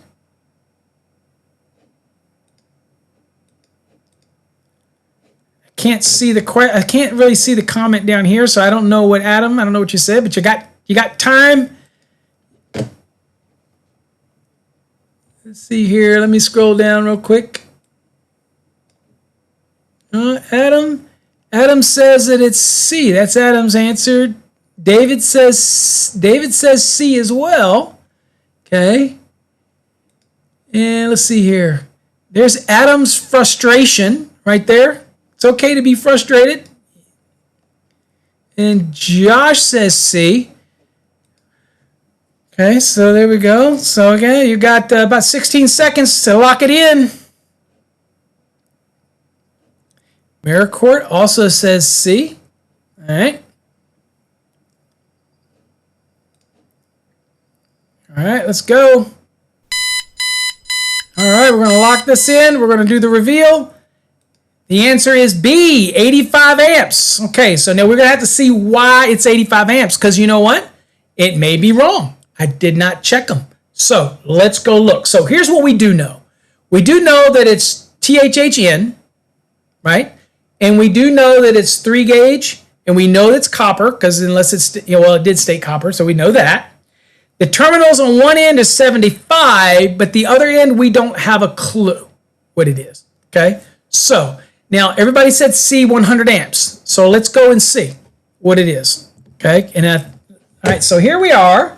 So let's go 310, 16. Let's look at some ampacity. All right. So here's the table. Let's pop it up here. Okay. So it's good now. We'll be able to look at this. Let's pin this thing. All right. So what we're looking at is 3, right? So here's 3. Everybody said 100. It's 85. You're saying, but Paul, it said 60. Why is it 85? This one will get you every time, guys. This is what our Fast Tracks program tries to teach you. Okay? The reason that it's 85 is because of that little thing that says the other end's not known. And remember 110.14c? If you don't know what the ratings are, then if it's 100 amps or less, you follow the 60. If it is over 100 amps, you use 75. Now, if the terminal 75 and the device termination 75 on either end, then I can use the 75. If everything is rated at least 75, then I have an allowance in 110.14c to use the value from 75. However, even though it's THHN, that's the installation rating, because I did not tell you what the unknown other end was, and everything's based on terminations, I can't assume what it is. So I am forced to be in this 60-degree column. Now, where does it say that in the code? Because I get people to ask me this all the time, and this is huge, guys. Hopefully you take that away tonight, especially for you that are in the field. 110.14 right here. Let's go down real quick, and I'll show you temperature limitations, right? So you get down to here, you'll see right here, termination provisions of equipment and ratings 100 amps or less, marked 14 through 1, or marked 14.1, shall be used only for one of the following. Conductors rated 60 degrees C. The only time I can use that 75 is right here. Conductors with a higher temperature rating if the equipment is listed and rated for use with such conductors. Okay? So, in this scenario, because my ends, I don't know what they are. One of them, it was told me that it doesn't know. So I can't assume that everything is rated 75. So I am stuck at the 60. That's why it's 85 amps. Okay? What do you think about that? How many of you got that? Okay? Yep. Yeah, that clock ticking down does it. Okay? If I close my eyes, doodly, doodly, doodly, doodly, doesn't exist. Okay, let's get back to the trivia. Let's see here. Was any grounds made up? No ground. Missed opportunity again to catch up to Josh. Y'all are missing these opportunities. Okay, Josh is hanging on to a narrow lead. I know David says, and I know this, man. It's the timer, man. It's that clock right there. It's the pressure. And a lot of people do that in exams, the pressure. Believe it or not, you see that little thing ticking in the corner and people freak out. It happens, dude. All right, y'all ready? Let's go to the next question. Let's throw that timer on there. All right, there we go. Okay, next question. Where an equipment bonding jumper is installed on the outside of a raceway, the length shall not exceed blank feet and shall be routed with the raceway or enclosure. Okay? So, if I'm going to be using an EBJ, okay, equipment bonding jumper, which we're getting away from acronyms, I don't know why. Childish people didn't like the fact that bonding jumpers was BJ. And again, it makes me laugh that we're adults today, but the code panel is not immune from acting like children sometimes. But at any rate, so the EBJ, okay, is installed on the outside of the raceway, but it is limited in length. Okay? Now, for those that are savvy in grounding and bonding, the tip I'll tell you is that it is clearly, this is going to be in Article 250. Okay? Best tip I'm going to give you, leave it at that. But you got 50 seconds to come up with your answer. TikTok, join us over on the live stream. You're behind the scenes. Love to have you over on the live stream. Whatever platform you are on, share some love, thumbs up. Let us know you like the trivia and you want us to do more. Because if people don't like it, I'm not going to do anymore. So if you like this trivia, I've got hundreds and hundreds of questions that we can do trivia night and things like that. So hopefully you like this format and everything that's going on. So you got 9 seconds left, and we'll lock this thing in.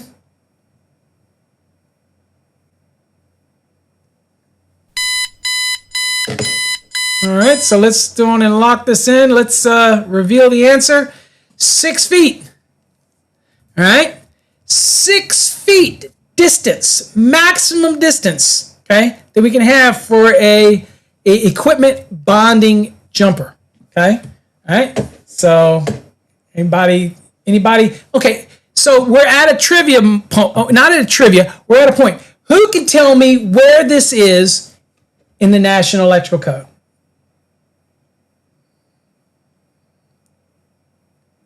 And I will go there myself, but we'll see who can tell us where we need to be.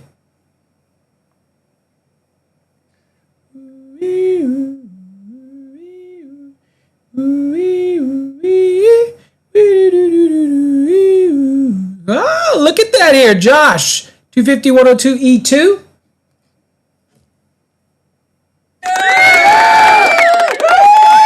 I don't know what that one is, Mary. What's up, BW Dave? Thanks for joining us. Glad to have you here. 118, not 0. I figured I was like 008. Okay. All right. So let's go back to the NEC real quick. Oh, wait a minute. Let's make sure we lock the trivia down. We showed it. Let's look at let's, instead of doing the reveal, let's go real quickly and find this in the code. All right. So here we go. Right here. Josh gave it to us. 250-102. By the way, if you're doing supply side bonding jumper sizing, this is the supply side. It's 250-102C. Okay, that's where you get all that golden goodness. But when we're talking about on the load side, okay, load side, equipment bonding jumpers on the load side of the overcurrent device, right? Here's where you see installation, and in here it says outside a raceway or an enclosure, and there you see the 6 feet right there. Okay, so pretty much verbatim, okay? Exceptions don't apply unless referenced, obviously.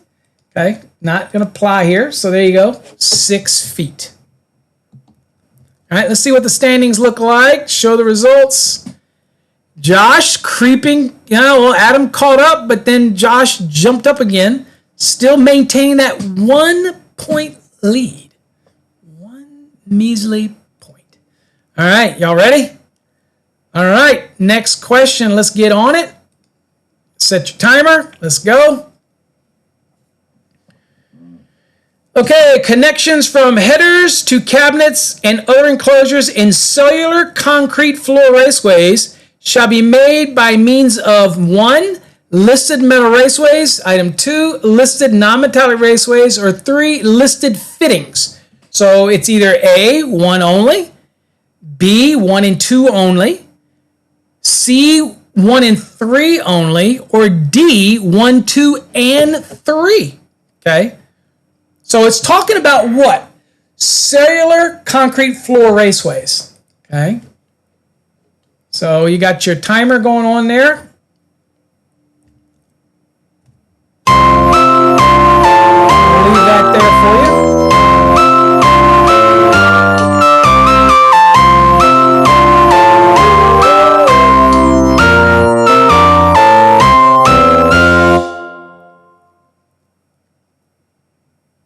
All right, dun, dun, dun. Get it in there, guys. You got 54 seconds left. 54 seconds left. Let's go. All right, C, C, B, B. We got some C's. We got some B's. Adam got to make up ground. Josh has changed his answer from C to B, so he's questioning himself. Now he's back to C again. And he's got enough time to throw emojis in there. So is C the one you want, Josh? Because your time is running out. If you're behind the scenes over on TikTok, join us over on the live stream. Okay? Over on youtube.com/Master the NEC. All one word, Master the NEC. Join us over there. So what is it? Now, first thing we know is that it's cellular concrete floor raceway. Okay. All right, David got that last one in. Let's do the reveal. All right, the reveal says 1 and 3. So 1 says listed metal raceways, and 3 says listed fittings. So it says shall be made of means of. It's got to be listed metal raceways, or 3 listed fittings. Okay. So what we're going to do is we do know that there is a cellular concrete floor raceway article. It is 372 in the NEC. Oh, by the way, we do have flashcards that are available on our website. that you can get. They're digital. They're online only. And what you can use those flashcards is to teach you the different articles so that you can start just quoting these things a little bit quicker, and get a little better. Not only for an exam, but this helps you out in the field too. The way you can find things quicker. The quicker we can be, but accuracy. That's where we want to be. Okay. All right. So everybody says, it says 18. Okay. And Alfredo is even giving us an alien. Okay. So let's go over and look at the code. All right. So here we see 372 cellular. And we'll get rid of that. And we'll go down and we'll bold scan. So we're in installation, part 2. Use is not permitted. Okay. And there's 18. So here's the header. And so header was in the question, right? And it says the header shall be installed in a straight line, yada, yada, yada. The header shall be mechanically secured, yada, yada, yada. The end joints shall be closed by a metal closure fitting, okay, and sealed against entrance of concrete.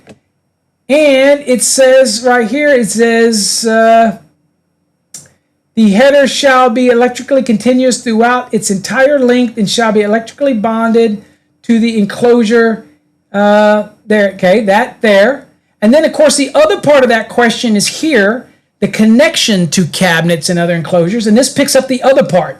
It says connections of headers and cabinets and other enclosures shall be made by means of a listed metal raceway and listed fittings. So that's actually your answer right there. So y'all got the B. It looked like an alien head, but that's because that's how it works when you do that 8 and a little symbol like that.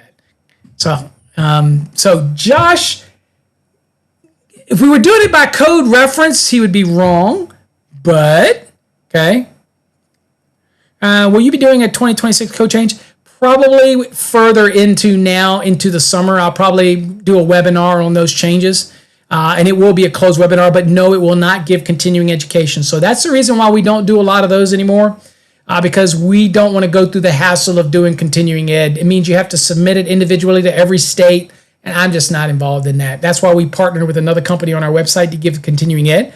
But we will be doing a webinar talking about changes, that type of thing. Okay? So, yeah, that should come up later on as more people start adopting it. It's a little early. Most places aren't going to be on the 2026 for quite a while now. But anyway, all right, so let's look and see where we're at here. Show the results. Josh is every time Adam picks up one, Josh picks up one. Okay, so we're right there, very close. Okay, all right. So that's where you get the answer. All right, y'all ready for the next question? All right, here's the next one. Let's go. Okay, all right. ENT shall be secured at least every blank feet. Okay, so this should be an easy one for you. What's the dissection here? ENT, electrical non-metallic tubing. Okay, so again, people refer to that as Smurf tubing in the field or blue wiggly. I know y'all never heard of that before, but it's back in the day, there was people that called it the blue wiggly because they used to go spin it. And it made a sound like woo, woo, woo, woo, woo, woo, woo, woo, like one of those little, yeah, okay. I'm just saying. All right, so ABA, we got multiples here. You got a little over a minute to go look it up in the code. While y'all are doing that, I will go look it up as well. Because I know, as you should know, there is a specific article for that. If you have our flashcards, you will get it. Also, I'll give you another tip to remember for those that are preparing for an exam. Or it just helps you. It helps you in the field too. So it's 3 feet, 6 feet, 4.5 feet, or 10 feet. We're talking about the blue wiggly or Smurf tube. Okay, got some A's in there. I don't know what that one is, Josh, but you've already got your answer in there, A. Okay, Eric's got A. Okay, got 21 seconds left. Get your answer. All you got to do is put A, B, C, or D. Preferably capital letters. Try that again, Alfredo. Try it with a capital A, just so it makes sure it locks it in. Lowercase might work too. I don't know.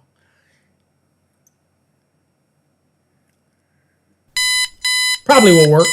All right, so there you go. Let's see here, Dave. Let's see here. Let's see, let me redo the reveal. I don't know what that means, Davey. You will see questions while he's live. I'm not sure what you mean by that. Is somebody asking and where to find these at? They should be showing up over on Facebook also. Should be. Anyway, so the answer is 3 feet. Where is that in the code? Well, right here is obviously 362. That is ENT. Remember, .30 in most of the wiring methods is the securing and supporting area of the code. So under A, it says ENT shall be securely fastened at intervals not exceeding 3 feet. Okay? There you go. So there's your 3 feet. No exceptions were implied. And it wasn't a supporting question. I believe it was a securing question. So 3 feet most certainly is the answer to that. Let's see how the results go. Josh is staying one on Adam. Adam is right there neck and neck. So 16, 15. David, have you disappeared on us, David? There you go, 12. Might be past David's bedtime. I don't know. Could be. So, but David did give A. I see you there, David. I know he answered. I'm just teasing him. He's old like me, so there you go. See, still everybody's moving up one, but they're all staying back. So, all right. Ready for the next question? All right, let's get ready. It's really close right now. Is Josh going to falter here at the end? I don't know. Let's see. All right, here's the next question. IMC encased in a concrete slab on the first floor of an office building. You going to bed, Dave? All right, man, I appreciate you. I was teasing you. Don't need to go to bed. It's past my bedtime, too. Okay? IMC encased in concrete slab on the first floor of it is considered to be a blank location. All right, so it's in the concrete, encased in a slab on the first floor of an office building. Okay? Is it dry, a damp, a wet, or corrosive environment? What is it? See, Alvarado says C. Appreciate you, David. Thanks for coming out, man. One day I'm going to get back down to Florida. Wife is getting better. If I get down there, I'll holler at you if I get anywhere near down there to meet up with you. Love to see you. Are you going to be out in Vegas? Because I'm going to be out in Vegas. If you're going to be out in Vegas, my friend, love to see you. As of right now, I'm going to be in Vegas. Okay? So, if you want to be out there for that NFPA thing, it's always good. For those out there who don't get a chance to go to the NFPA conventions, they're worth going. There's just so much, all the manufacturers, again, we wouldn't be anywhere in an industry without the manufacturers because they bring things to the table. They step up to the plate. They are innovative, things like that. You know what I'm saying? All right, so we got some wets and some damps and some dries and some corrosive. Let's see, do we got any answers? No, we just got to think about it. All right, everybody's jumping on that C. 17 seconds, let's go.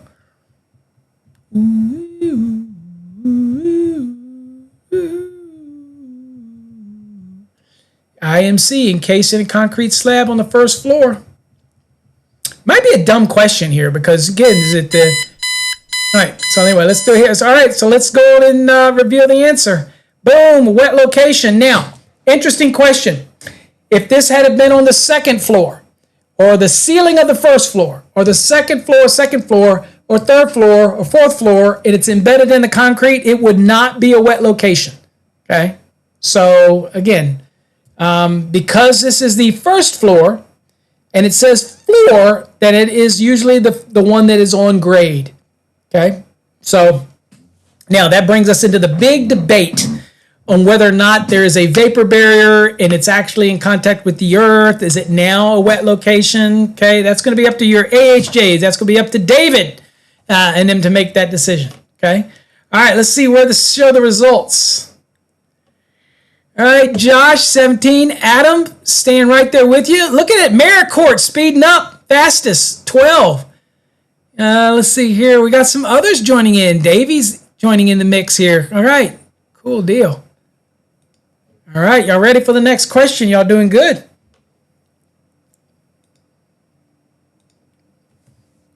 All right.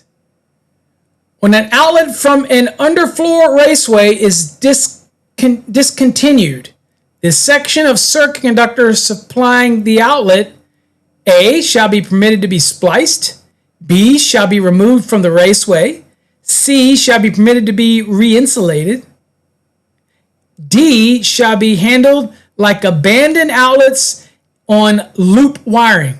Okay, so where an outlet from an underfloor raceway is discontinued, the sections of the circuit conductor supplying the outlet, what is it? A, B, C, or D? Okay.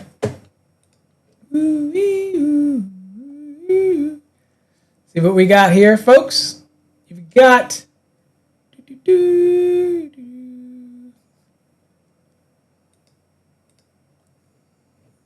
who's texting me?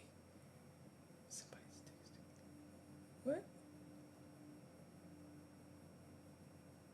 Oh, I don't know what that. I don't even know what that means. All right, so somebody else was texting me. Oh, B. We got a lot of B's. Okay. Eric's B. Josh is throwing a B. B. Shall be removed from the raceway. Okay.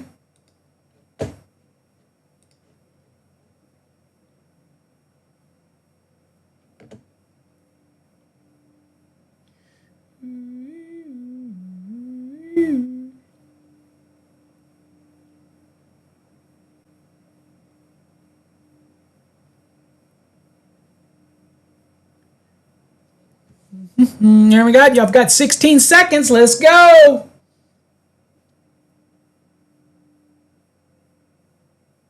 Okay. Here are a lot of B's. Everybody's jumping on the B. All right. Timer is up. Let's reveal. It is definitely B. Y'all did great on that one. Of course, y'all know that there is actually an Article 390 that deals with, and we're in the 2023 edition of the NEC, dealing with underground raceways. Okay, so underfloor, not underground, underfloor raceways. That is 390. Okay, do we need to look that up? We can go look it up. Just so show you, there is 390 for those that are working hard on that. It's not big, so you specifically get down and you'll see that it is not big, but here you see discontinued outlets, and it says right here, the outlet shall be removed from the raceway. Okay, there you go. There you go. So, all right. Next one. Let's see standing. Let's look at the real quick. See how we're going. Adam is right there. Y'all are just 1K, within striking distance. Okay. You're holding on to that lead. Let's go. Next question. All right. RMC. Elbows, couplings, and fittings shall be permitted to be installed in concrete, in direct contact with the earth, or in areas subject to severe corrosive influences where protected by blank approved for the condition. Corrosion protection, thermal insulation, bonding bushings, or weatherproof covers. This one you can answer without looking it up using deductive logic. Okay? Eliminating the ones that just make 0 sense, okay? And if you read it and put some of these words in there, obviously there's certain ones that will make 0 sense, okay? So everybody look at it. You got some time on the clock.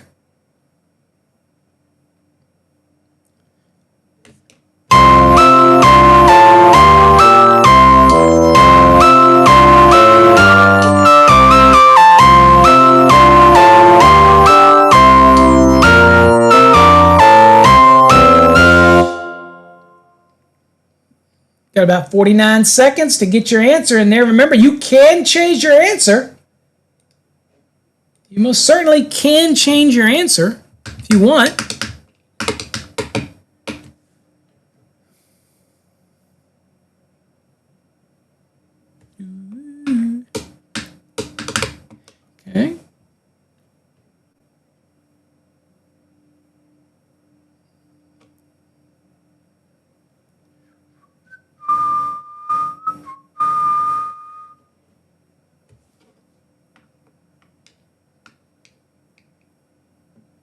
All right, you got 10 seconds. Let's go. A, B, C, or D. A, B, C, or D. That means we were wrong. I didn't say that.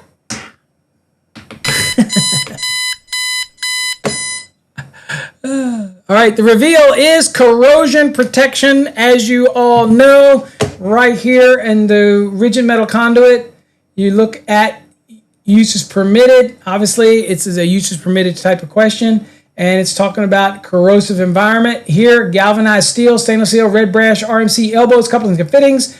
And right here, you see this is the most important part right here. It says that they shall be permitted to be installed in concrete, in direct contact with the earth, in direct burial applications, or in areas subject to severe influences where protected by corrosion protection approved for the condition. Okay? So there you go. Very good. And I don't think anybody gained any ground. Nope. Mericourt's staying there with them. And Adam and Josh are battling it out to see who's going to take away the honors tonight. Okay. All right. Next question. Let's go.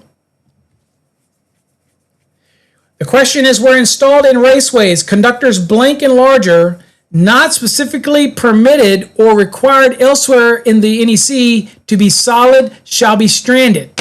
Okay. So this is, again, sounds like a very general question, right? So, but it's specific to conductors, right? So where would that be? So thinking in your mind, this is very specific, okay? So think about that. Let that dance around in your head a little bit. 14, 12, 10, or 8.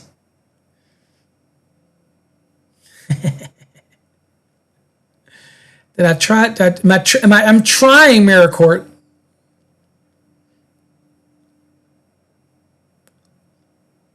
All right, y'all got about a minute to go. Is it 14 gauge, 10 gauge, 12 gauge, 8 gauge? Now remember, a lot of people question whether or not they can pull solid conductors, and the code does have other provisions for things like putting a solid copper, for example, inside of a raceway if you're protecting it from physical damage. The code is very clear on that, okay? But this is very specific to something,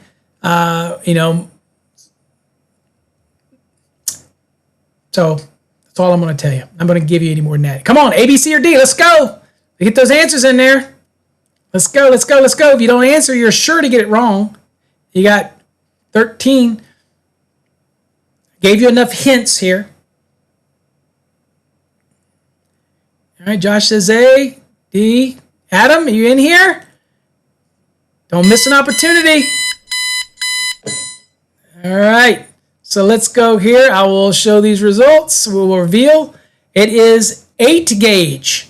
Okay, 8 gauge. Remember when we talk about stranded conductors in the raceways? Okay, so the answer is D. And if we go look at the NEC, you see right here we're in 310 because I told you it's about conductors. Very generalized, so it's in chapter 3, but it's about conductors. And if you get down here to conductors, it says stranded. It says we're installed in raceways, conductors 8 AWG and larger shall be stranded unless specifically permitted or required elsewhere in the code to be solid. A good example of that, folks, would be there's areas where we have a 6 gauge copper, for example, and we would sleeve it or put it inside of a raceway to protect it from physical damage. That's perfectly okay. So we're talking about the general rule here, right? Okay, and so the general rule, you missed your opportunity, Adam, because I know you know this, is that can we pull solid 14? Yes. Can we pull stranded 14? Yes. 12? Yes. 10s? Yes. Solid or stranded? I'd rather pull stranded than solid every day of the week, but you're able to do it. But when you get to 8 and larger, it has to be stranded unless the code says somewhere else that it has to be solid. And we see this, again, a lot of times when we're using solid conductors larger and they're going to be in a raceway and we're doing it for protecting it from physical damage, and that's okay. That's permitted in the code. Specifically in Article 250 is going to permit that a lot, okay? So, but the general rule for conductors in raceways, 8 and larger, stranded, Okay. All right. So if we go look at this, we might have a missed opportunity. Absolutely missed an opportunity there, Adam, because Josh did get it wrong. Okay. So you missed an opportunity to do that. All right. You get another one. You get to make it up. Let's go. Next question. It's getting down tight. I can't remember what question we're on, but we're getting down to it. Let's say in vertical raceways, remember horizontal, vertical. In vertical raceways, 3/0 AWG aluminum conductors must be supported if the vertical rise is greater than blank feet. Okay, so this is a raceway going vertically. The conductors inside of it, due to slippage and the gravitational forces that are on these conductors, have to be supported within the raceway. Okay, and we do that with wedges. We do that with intervening boxes where we have actual grippers that grip the conductor as they come through the box and make transition. Many ways to do that. We do it by putting offsets and things. We try all kinds of things to do this. But the key here is those conductor slippage. Okay. Again, sounds very much like a general installation type of application, right? Not so much about the conductor, but about the installation generalized. Okay. I'm giving you guys many hints as I can. And I'm going to go pull it up in the code so we can go look at it. All right, so you got either 100 feet, 180 feet, 150 feet, or 200 feet. Okay, so vertical run, conductors inside of it, 3/0 AWG aluminum. They are lighter than copper, but still in there. Okay, have to have a support within that raceway, either by a wedge or intervening box with internal support components or whatnot. Okay, so we got some answers here. We got C and C. Okay, I'm going to take a sneak peek real quick just so I can see how everybody's doing here. Okay. I'm not going to say anything. Marymount. All right, there you go. I was going to say he's going to get me if I do. All right, let's do the reveal. There you go.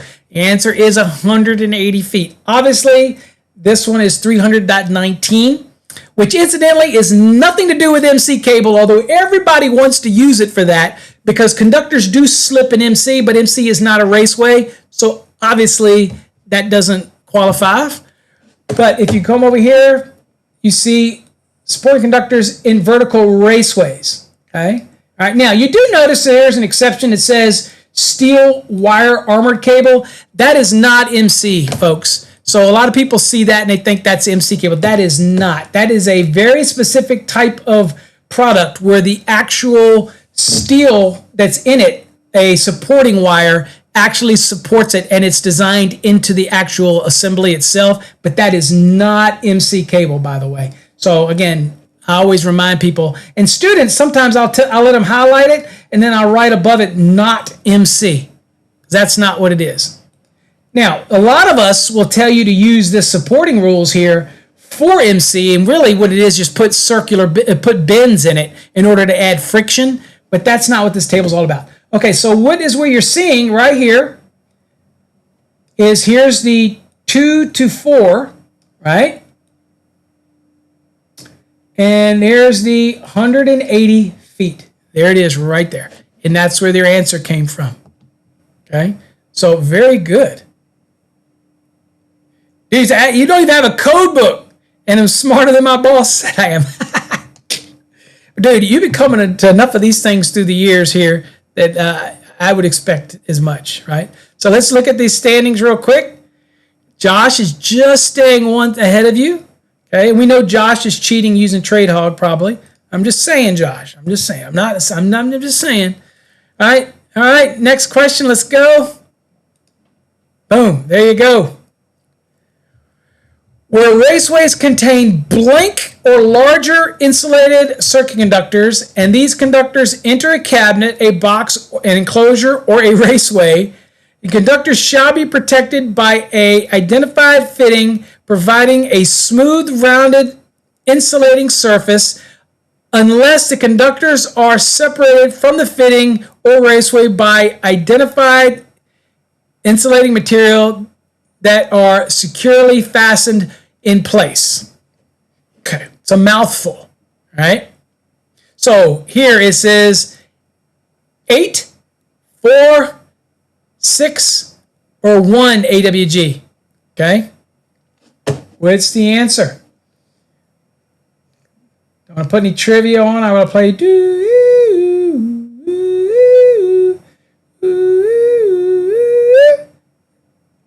Well, I won't do that.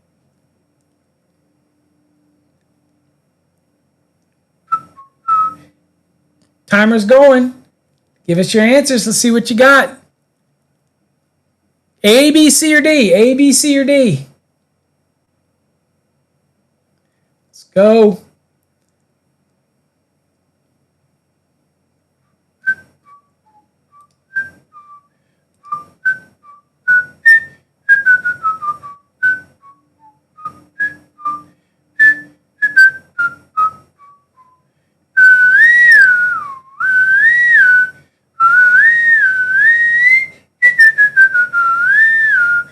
The answer.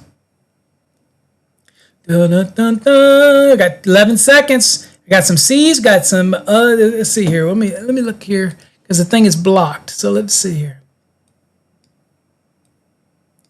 I see a lot of C's on here. Okay. All right. So let's go on and reveal the answer. It is 4 and larger. Absolutely. Where do we find that in the code book? Right here under 300.4G. Says where raceways contain 4 and larger insulated circuit conductors, and these conductors enter a cabinet or box enclosed or a raceway prior to the installation of the conductors. The conductors shall be protected in accordance with any of the following. Okay, the key here is the 4 and larger, right there. And this is interesting. See this part in gray that was added for the 2023 edition? This is to remind you that the protection, those bushings, for example, unless they're integrated into the fitting, that has to be in place before you pull the conductors in, okay? Before, not added afterwards. You know, they make those nifty little ones with the screw clamp, you know, like that you can oops, kind of the oop kind. That's not going to work here. I need to make sure they're in place before I put the conductors in there, okay? There you go. Hey, David, I am so loud that you can even hear me down in Florida. That's how loud I am. Okay, let's see what the standings are. Look like right here. Show the results. There we go. And this is still 1 point between Josh and Adam. All right. So it's a neck and neck race. All right. Y'all ready? Next question. Let's go. Boom. There you go. Using link. That's cheating. No, I didn't. I'm using link. Okay, non-metallic wireways shall be supported where run horizontally in intervals not to exceed blank feet and at each end or joint unless listed for other support means. Okay, so there is a trigger in here. Okay, there is a trigger. It's a specific type of wireway. So that's your trigger. Okay, so that should give you at least a fighting chance to get it. Let's see who gets it the fastest. And I will go in, oops. I don't know what I'm doing over there. You've got a little over a minute left. Y'all probably don't need that, but you got a minute left. So A, B, C, or D. Be 3 feet, 5 feet, 4 feet, 6 feet. Okay, this could be your chance. It looks like Adam or Josh, A and B. All right, so somebody's either going to tie or somebody's going to, let's see. Or the lead's going to extend. We're going to see what the answer is. I'm on pins and needles. Josh and Adam dig into that code book. Adam's guessing because he doesn't have his code book. But we got A. Think about it, Adam. Everybody seems to be going with Josh. Got 23 seconds left. Dude, I shouldn't say it like that. Maricourt, I shouldn't say it like that because that makes people think, oh, I better go with what you... That's true, right? I got to try to be impartial here. What is it? 3, 4, 5, or 6 feet? Adam changed to A.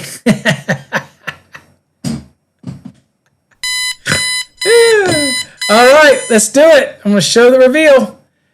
The answer is A, 3 feet. Okay, and we can find that in the code. We go over to the code. Obviously, 378 is non-metallic wireways. And we go down to the supporting area. You heard me talk about it earlier. Right here. Right, and non-metallic shall be supported in horizontal runs at intervals not exceeding 3 feet. Yada, yada, yada. There you go. So 3 feet, and that's where the answer came from. So very good. Last minute move. Now, here's the thing. Y'all be the juror. Did I sway that? Did I sway Adam changing his vote? Do you think my talking caused Adam to go, wait a minute, everybody else is, All right, I don't know. All right, let's look at the results here. There you go, still one. Within striking distance, Mirror Court, because I believe we have more questions. I don't remember how many it is. We'll keep going until they're done. Here's the next question. Let's go. That's right. Everything is fair play. All right. Horizontal runs of IMC supported by openings through framing members. Okay. At intervals not exceeding blank feet and securely fastened within blank feet of termination points shall be permitted. So this is 2. Cool. You got to tell those kids to get away, Adam. You're right there on the cusp. Josh is just right ahead of you. He's saying, get away, get away. All right, so horizontal runs of IMC supported by openings through framing members at intervals not exceeding blank feet and securely fastened within blank feet of terminal. Again, sounds very much like a securing and supporting rule. The difference this time is we're talking about what? IMC. Josh has got his answer locked in. Y'all got about a minute to go.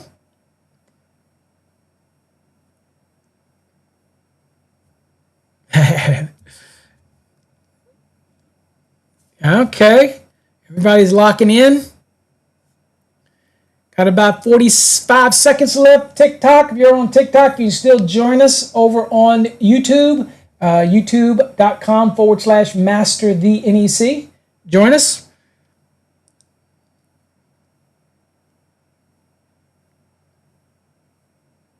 Davey's right. It changed that thing pretty quick. Yeah, it does lag a little bit. That's why you got to get them in early. If you wait to the end, the lag might get you. I can't control the lag, sadly, but quicker you can get that answer in, the quicker it gets it locked in. I would say when you get down about 10 seconds on Facebook, you're probably almost at 0 because of the lag. Okay? All right, so all of the questions that are in, last chance to change any answers. And I'm out. Okay, hold on. Let's do the reveal. All right, 10 and 3. All right, so let's see here. Let's do show the results. Josh is staying just 1 ahead of Adam. You're so close, though, Adam. We're almost to the end. Okay, only a couple questions left. Okay, you giving up on us? Let's see here. All right, so new question. Timer started. Yeah, they're just random. I do them. That's why you need to subscribe to my YouTube channel or the Facebook or whatever. I usually will let you know in the middle of the day. I'll usually post something. What's up, Shane? I usually post something and it'll be on the social media. Or if you go over and you join our message board, which is free, then I always post over on my message board over on our website. And I'll show y'all how to do that here in a second if you want to see how to join that forum. That's where I like to post stuff. And Josh does questions of the week and things like that. So it doesn't cost you anything. It's free to join. Just another message board that I promise you, if you just want electrical, really, I mean, I do post some stuff about my gaming stuff or my retro games, but for the most part, it's electrical. But that's our own message board. So you got about a minute to go here. This looks like this one. It says, so let me see, I didn't read it. It says, if a 1 1/4 EMT raceway containing 3 conductors is already filled to 20%, what is the raceway cross-sectional area? Interesting question. All right, this could be a chance, Adam, to catch up. Josh says A. Adam says C. C. Did we read this question right? Focus on the question. Is there any fluff in this question? Let me ask you that. Is there anything to try to mislead you in this question? Maybe.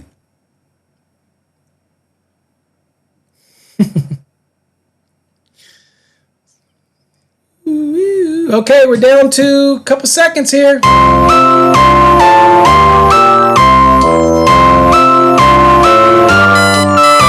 right, that's it. Give it a few seconds for delays to come in. All right, everybody's got their answer in there. A, B, C, or D. Let's just let's do the reveal. The answer is A. And I will show you why it is A for those that don't know. Okay. Might be a little late there, Adam.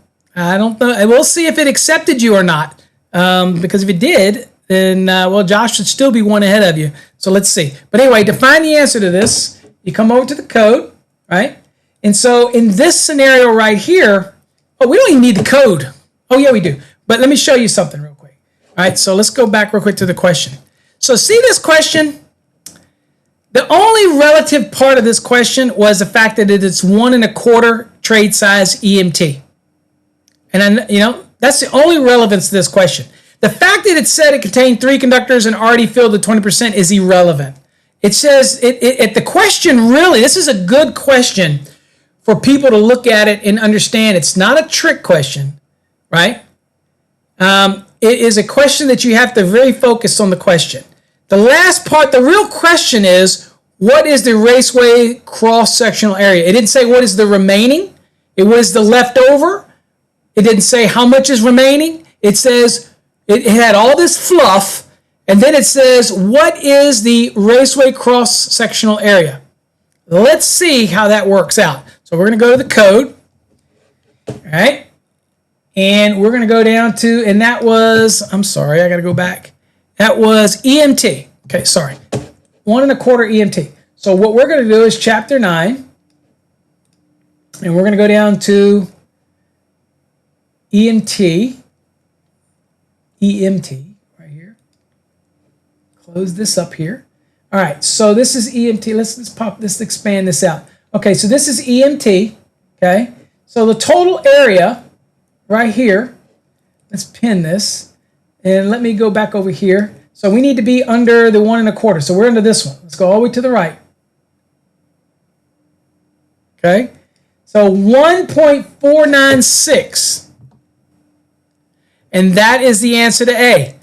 So a lot of people here would have started to try to calculate this out and think that this is asking what's the remainder of this raceway. So they would have taken that 1.496, or they would have said, okay, it's 3 conductors, so it's 2 or more, so I can't fill it more than 40%. And then they would have taken that, and they would have gone and tried to find the conductors. But you know what? Here's the thing. It should have told you right away because it did not say a conductor size, which is going to obviously make a difference.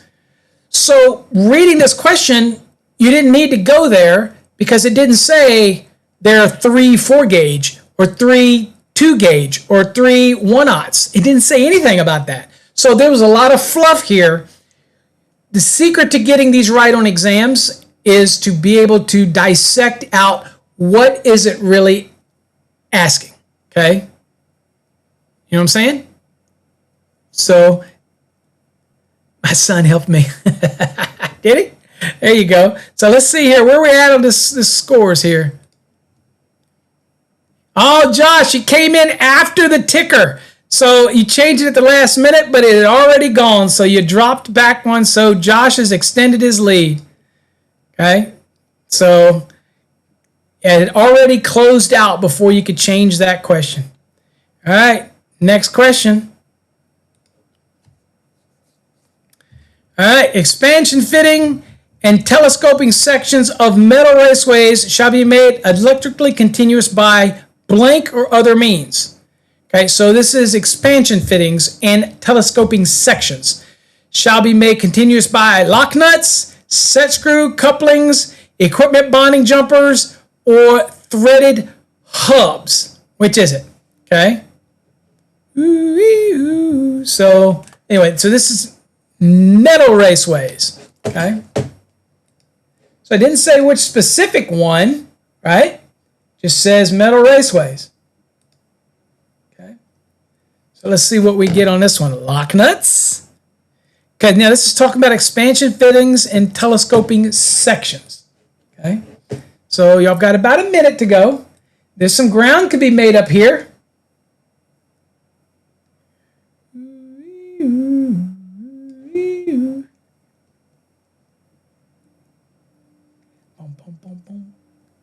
We got about 52 seconds.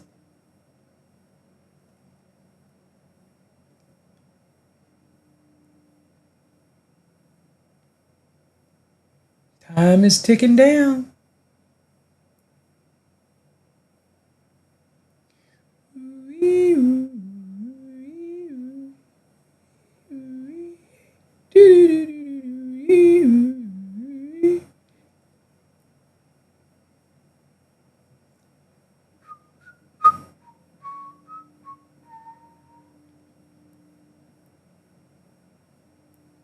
All right, what are we at? Got 11 seconds. I got B, B, B, B, B, B, B. Got B's everywhere. Cool. And we are running a little over 2 hours, so we'll try to speed this up and get to the end here. All right, so I'm going to shut this down. Equipment bonding jumpers, absolutely. Why is that important? Because, again, expansion fittings or extensions, you have a bridge that moves. And so where you have that expansion fitting or, let's say, flexible metal conduit that's being used as an expansion, you have to make sure that it maintains the integrity from point A to point B across there. Okay, so we'd be putting in there equipment bonding jumpers. Okay, so that again, now some people do this with liquid tight and go between the wire. Well, common sense means I need to maintain the integrity from point A to point B, that type of thing. All right, let's see where we're at real quick on the results. Okay. Maricourt's catching up here. We got 25. Josh is in the lead here, so let's hide the results. All right, next question. Let's go. Coming down to the wire. RMC shall be securely fastened within blank feet of each outlet box, junction box, device box, cabinet, conduit body, or other conduit termination. Okay. Again, trigger here. Y'all know what the trigger is. What type of raceway are we talking about? Okay, Alvarado throwing up that A. Okay. And I always say no exceptions apply unless stated, that type of thing, or a condition where it would be stated. Okay. All right, got some A's going in. Again, the quicker your answer gets in here, the quicker it gets locked in. I know that's a delay on some of the platforms, so try to get your answer in while you still got at least 10 seconds or so on the clock. That way it ensures you're locking in. Okay, I can't control the delay, but if it is a delay, it's usually about 10 seconds, that type of thing. Some are delayed more than others. All right, get that answer in there. Oh, y'all are getting good at popping them answers in there. Good job. Everybody's throwing them in there. Again, we're talking about rigid metal conduit.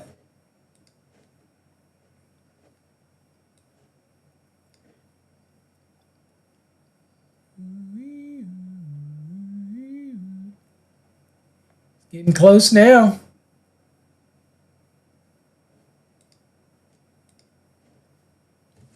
All right, 27 seconds.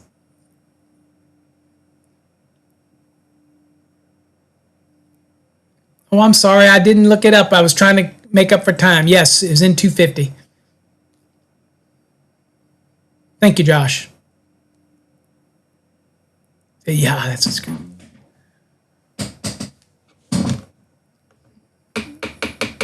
All right, guys. Obviously, the trigger here is in the question. All right. Give it a little few seconds delay here for changes. Anybody wants to change their question, change their answer, you can. You got the last few seconds. Remember, the quicker you can get that one in there. Let's go on and reveal the answer. Boom, 3. And where is that? Well, we're over here in rigid metal conduit. We know what area in the code deals with securing and supporting, right? There it is, securing and supporting.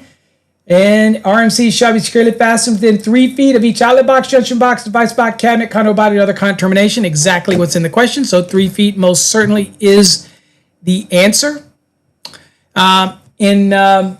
Next week, or if I do a next trivia, I'll try to do one each week, I'll be giving away a custom belt.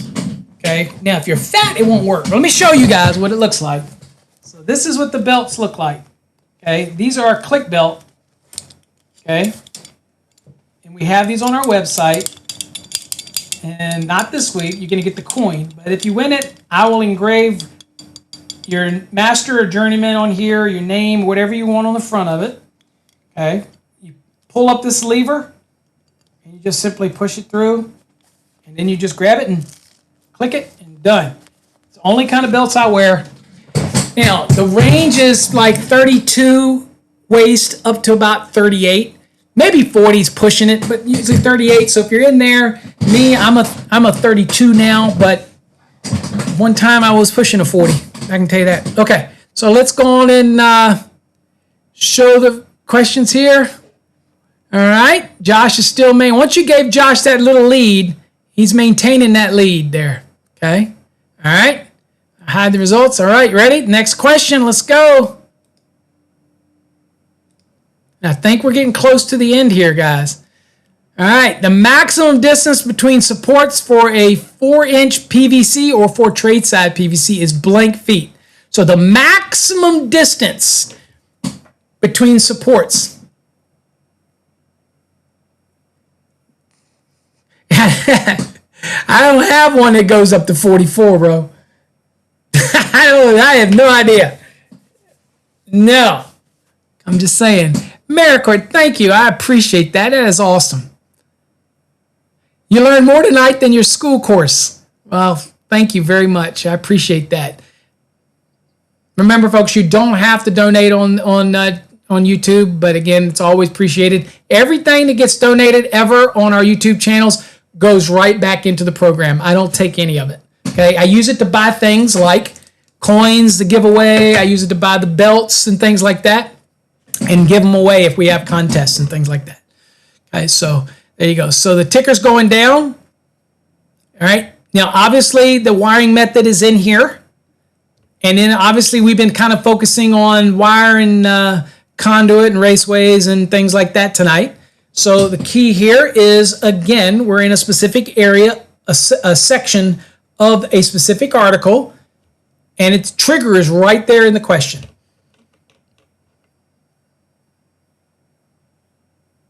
So I appreciate that, Adam. I got my haters all over the place, but you know what? Every time I look at them haters, you got to ask them, what do they do for the industry? How do they help people?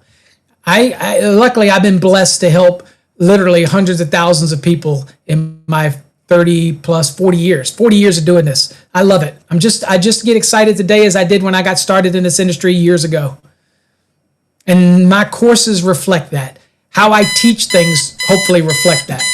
And I appreciate all of you, definitely. All right, answers are in. I'll give you a few seconds for the delay, and then we'll reveal it.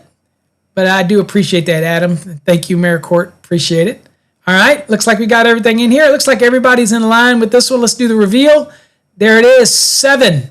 Where do we see that? Let's go to the NEC. Obviously, we're going to be looking in where? PVC, right? So if we go down here and we look in PVC, my eyes get me all messed up. Obviously, this is a .30. Securing and supporting right here. All right, so in this scenario right here, we got supports, but then it sends us down here. And what was the size again? Let's go back and look. Trade size 4. Okay, so we got to go back to the code. So trade size 4. Okay, supports maximum distance. So trade size 4 is right here. And there's that 7 right there under feet. Nailed it. Okay. Nailed it. All right. See those results real quick. Those are some healthy scores, guys. I am mainly impressed with the numbers. Y'all are doing amazing. Okay. All right. Let's go. Next question. All right. Let's go. We've got to be getting close to the end, I promise you. It says, when calculating the maximum number of conductors or cables permitted in a conduit or tubing, all of the same size, that's the total cross-section area, including insulation, the next higher whole number shall be used to determine the maximum number of conductors permitted when the calculated results is a decimal greater than or equal to blank. Where is this and where does it say this in the code? Okay? Throw your answers in there. Is it 0.5? I mean, not talking about ampacities. Okay, 0.5 or greater ampacities. Okay, you know, so think about that. So is it 0.6? Is it 0.8? 0.5? 0.6? This is a unique allowance. And I don't want to give you any tips or any notes, by the way.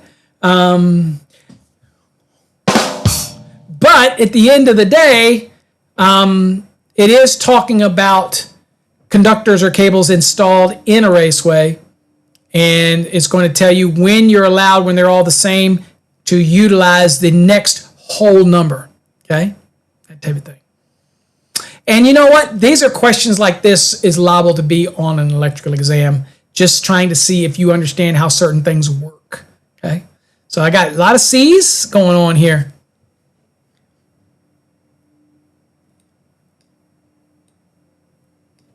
Oh, we got Eric.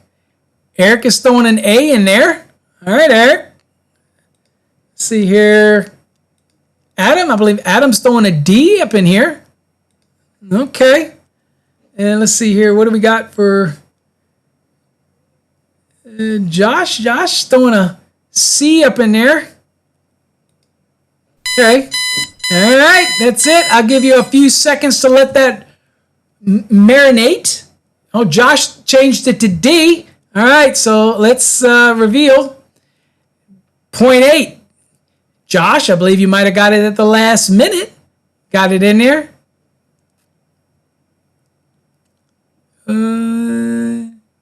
Oh, not just a PowerPoint? Yep, absolutely.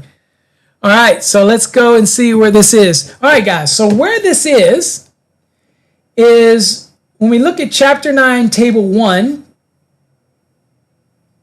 and I'll get there right here. You see all these notes. These notes are applicable. Okay, that's your little tip for today. Is when you see informational note, it is not applicable. When you see note under a table or note in general throughout the NEC, then it is applicable. Means it does go along with it and is very much germane, right? Okay. So at the end of the day, if we see informational note, that's just great information. And I love me some informational notes. Don't get me wrong. But when you see note, then they do apply as code. Okay, so anyway, let's go back over here. And so when we go down to these notes, okay, and you see note 7 right here, you already see the triggers here, okay? So it says it calculated the maximum number of conductors and cables permitted in a conduit or tubing, all the same size, okay? It says the next higher whole number shall be used to determine the maximum number of conductors permitted when the calculation results in a decimal greater than or equal to 0.8. Okay? So there you go. Great job. Let's see where we're at on the count. All right. Adam, there's only 1 point separating. So let's see here. Next question. Still got the ability to make it up. Let's go. where insulated conductors are deflected within a metal wireway, either at the ends or where conduit fittings or other raceways or cables enter or leave the wireway, or where the direction of the wireway is deflected greater than blank dimensions correspond to one wire per terminal in table 312.6a shall apply. Okay? What do you think? Got about a minute and a half.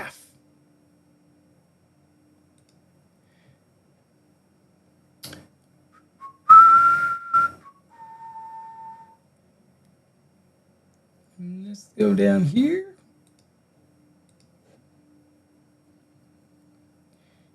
All right.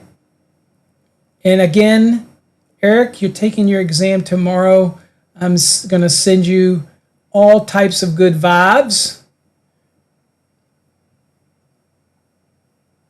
All types of good vibes for your exam. Thinking positive thoughts. Positive thoughts. Okay. Got about 29 seconds on this one.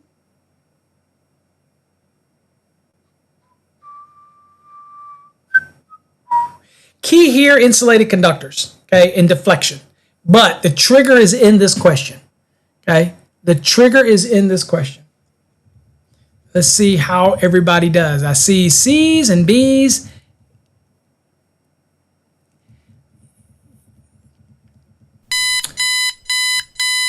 All right, give it a few seconds to let those final answers get in here, and I'll do the reveal, and we'll see it, and we'll go look it up if we need to look it up. All right, so the last couple seconds, reminding folks, and always there is a delay. When you get about 10 seconds, you want to make sure you answer early. Boom, there we go. 30 degrees. The answer is B. Where is that in the code? Well, obviously the trigger here was what?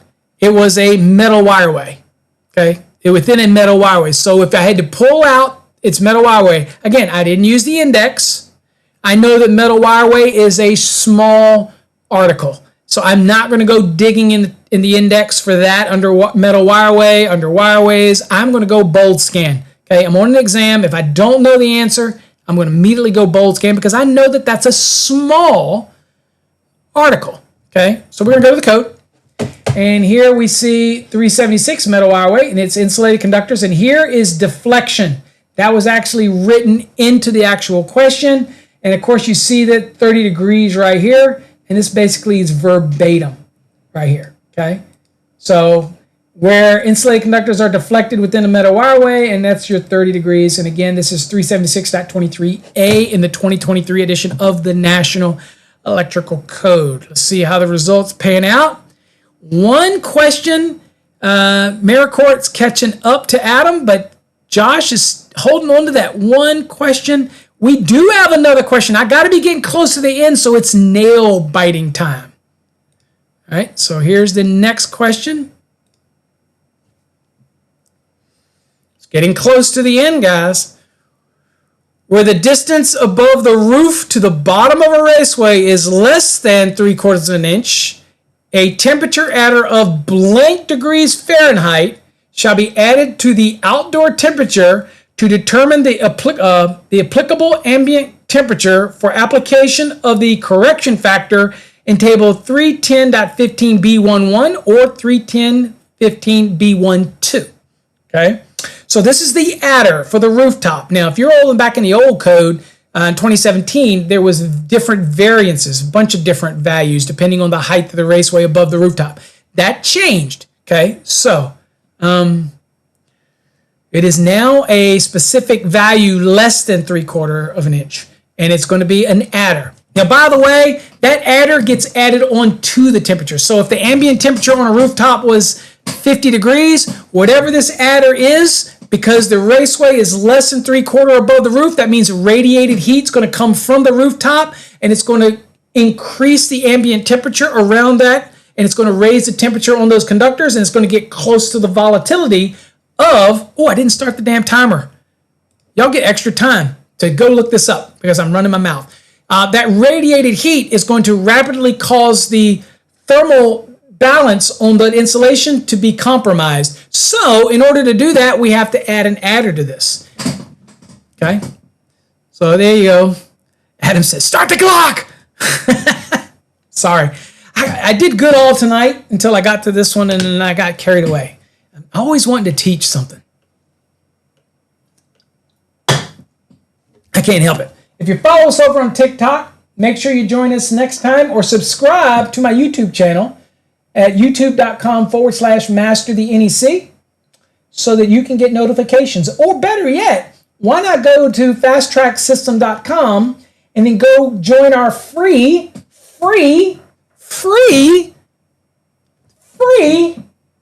but wait, there's more, free message board. Okay? Adam said, damn it, if I had done the clock, then Josh might not have answered.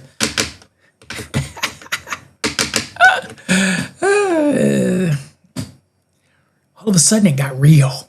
It got real up in here. All right? I'm just saying.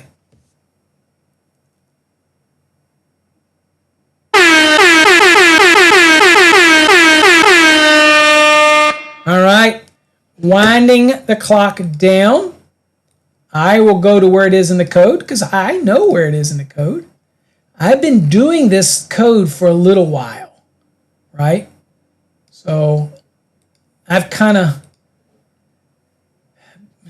been around it a little bit. I'm not saying that I'm old, but there are rumors that I taught Moses how to wire the ark. Excuse me, that was Noah. What the hell did I say Moses? There's my biblical study for tonight. Woo! I taught Moses how to part the sea. I taught Noah how to wire the ark. How about that? That's better. Good recovery, Paul. All right, out of time. That's enough time. I gave y'all too many. Let's reveal the answer. 60 degrees Fahrenheit means we got to have the adder. Okay? Where does that say that in the code? Let's go. Right here, rooftops, 310.15 B2. Right here. So if it is less than 3/4, a adder of 60 degrees Fahrenheit or 33 degrees Celsius, depending on what you're using. Be careful on your exam which one they're using, Celsius or Fahrenheit. We're using Fahrenheit. That 60 is the adder. And remember, that is added on top. That's why it's called an adder. That is on top. Okay? All right, so 60 is the answer. Let us see. I got shafted. Hold on. All right, let's see the results here. 28 to 29. So close. So close. Here's another question. Let's go. Still in there. Don't give up, Adam. You don't know how many questions I got. Conductors in metal wireways shall be arranged so that the power distribution block terminals are blank following installation. Covered, bonded, obstructed, unobstructed, or insulated. There we go. Say conductors in a metal wireway. Your triggers are there. Your answers are there. Okay. What is it? Of course, this isn't the time to be guessing. It's time. You know?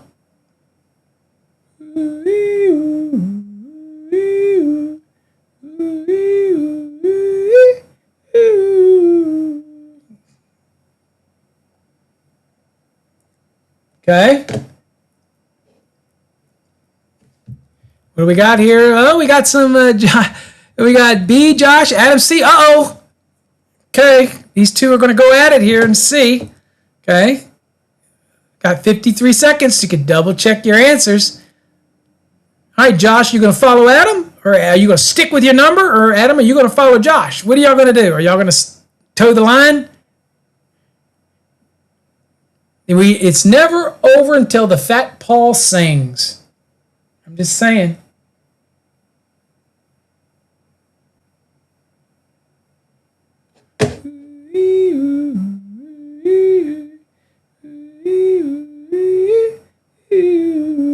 All right. Okay, we're talking about the conductors now. Calling my son. You got to phone a friend. We need to have I need a feature that's a phone a friend. You know, it's like, can I phone a friend? And I'd be like, it would be like, excuse me, I'd like to phone a friend. I'd like to phone a friend.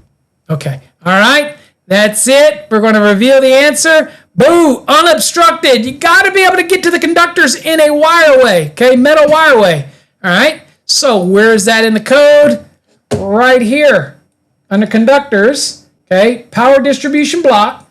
Okay, it says conductors shall be arranged so the power distribution block terminals are unobstructed following installation. So however I route those conductors, I have to do it so that I can get to the terminals of the power distribution block. Okay, and usually the way they're designed, they're fine. The problem is people want to wrap them in front, depending on the depth of the wireway and all that kind of stuff. They can block the distribution block and it creates a problem, that type of thing, right? So let's see where we're at on the results here. 28, 29, 30. Josh is pulling out in front by 2 questions now. But sure enough, we have another question. Let's go. I don't remember how many I uploaded, by the way. So we'll just keep going until it ends. All right. As a general rule, blank and larger conductors shall be permitted to be connected in parallel. That is electrically joined at both ends, acting as one. So when I run parallel conductors, we're required to do something to get them together at each end, although there is a minimum size for paralleling, the general rule, okay? They do something. We all probably should be familiar with this one, so this should be a no-brainer, okay? When we're paralleling, so there's a minimum size for paralleling, but when you do that, the reason that we terminate them the same length, same characteristics, same conductive material, is one, so that the current divides evenly amongst the parallel conductors, and we don't have one conductor that's longer than the other, which means the resistance, or in this case, impedance, because it's AC, would be different than the other, and so it would have more heat on it, and so the amps would be different, and that could cause a problem at the termination. That is why we have to pay special attention when we're doing paralleling, so that the conductors are the same length, they're terminated the same way, they're routed the same way, they're made of the same conductor material, and the installation is identical. Okay? That's paralleling rules. But there is a minimum size for paralleling under the general rule. What is it? 2 gauge, 1 gauge, 1/0, or 3/0? 30-some seconds remaining.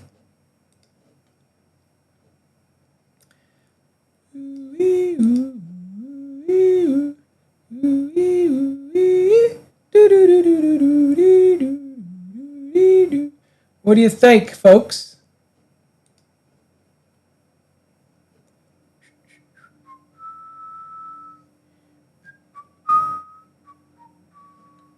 Got a few seconds left. Get those answers in there. All right. Okay. Let's see what we got here. Give you a few seconds to get these in, and then I will do the reveal.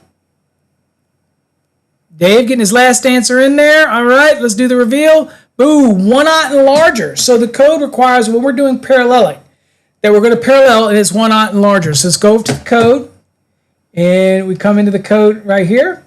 All right. Oops. Didn't mean to do that. Let me get rid of this real quick. Oh, that's not where I want to be. Okay. Oops. There we go.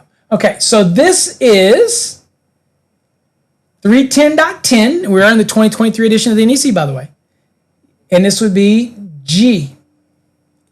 And this has jumped around from H to G through the years. But here you see aluminum, copper-clad aluminum, or copper circuit conductors of each ungrounded conductor, grounded conductor, and neutral conductor shall be permitted to be connected in parallel, that's electrically joined at both ends, only in sizes 1/0 and larger, okay?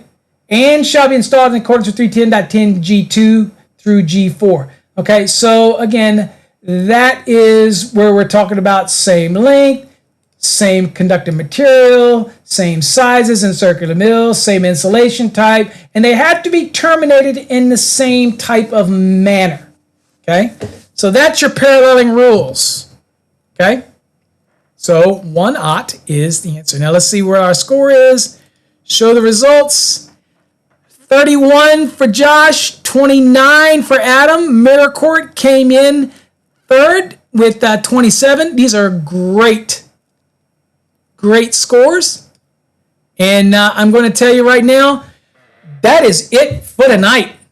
So let me tell you, folks, Josh, Adam, Mirror Court, okay? First, second, and third, y'all each are going to get,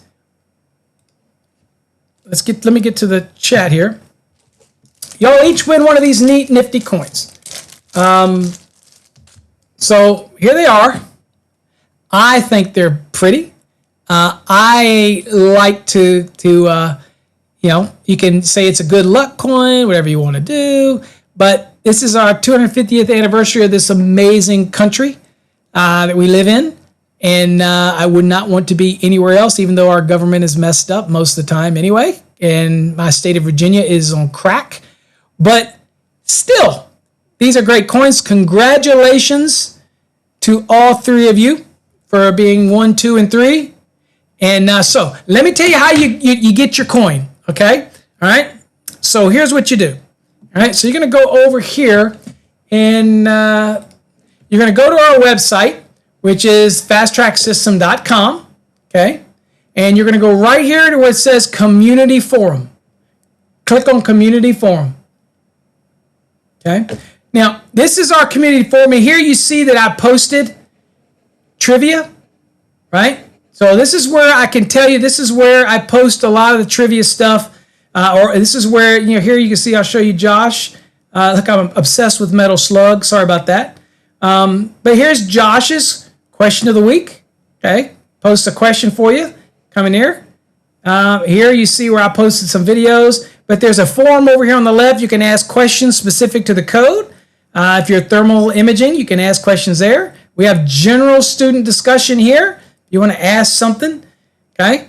That type of thing here. This is a general open discussion. If you're a Fast Track student, then you can post in the Fast Tracks area. You got to join it to do that, but you have to be a Fast Track student.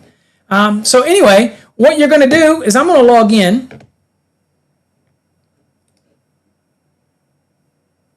So you have to create an account unless you're already a Fast Track student. If you're not, it's free. Join a free account. And then what you're going to do is you're going to go over in here, and under this one right here where it says trivia right here, for this one right here, you're going to, down here in the comments, you're going to post in the comments right here, you're going to post your email address. Okay? Now, if you don't want anybody to see your email address, okay, that's fine. What else you can do is once you join, then you can go click on me. So if you click on any of these images of me, okay, just click on any of them, it doesn't matter. Right? Just click on me. Right there. Now you see right here. Hold on. Josh, I forgot how you do messages. Let's see here. Forgot, Josh. Help me out, Josh. I forgot how do we do messages? I forgot. Should have. Oh, down here. So down here, you can't see it because I'm not sharing it, but there's a message tab down here. Now, in the message tab, you can go down and directly connect with anybody and send them a message. So if y'all want to connect with me, to send me, you can, in here, since it's going directly to me, you can just put your mailing address and I will mail it to you. So if you just put admin, okay. Nope, that ain't going to work. Got to use my name. Paul. It might not let me do it because it's me. Yeah, it's not letting me do it because it's me. So let's just do Josh. So if I do Josh, see how Josh is right here? Then you can click on it and you'll be in a private message with Josh. All right, same way you can do anybody in here. You can search any of our members. You can also go up to members. Up here in members, right? And you can message members directly here as well. Like Josh, I could go here. No, this allows me to get rid of Josh. I don't want to do Yeah, it's down at the bottom. You can't see it. I wish I could show it to you. But down on the bottom right, there's a message tab. And you click it, and this message comes up. And just search for me, okay? Just search for Paul. And I'll come up. But I don't come up here because I'm actually logged into my account. It would be kind of stupid for it to send a message to myself. However you want to do it, if you want to just post it, your email address or whatever you want, you can do it that way. But you ought to be able to just send me a message. Like, here's Josh. Let's see here. I don't want to report Josh. So if I click on, let's see here. Click on Josh. There you go. So if you hold over the name, you can send a message to whoever. So if you find me, right, and you hover over my name, there you go. You can send a message to me right there. See that? So send me your address, y'all three, and I will get it out to you. That type of thing. So remember though, if you want to join any of these forums, you actually have to join it. So if you want to be a part of the 2026 forum, you click it, and then up here you'll have to click join it. Okay? Otherwise you won't get notifications. So you have to join it. Right here, you click join. Okay? That type of thing. And I'll show you, because I will log off.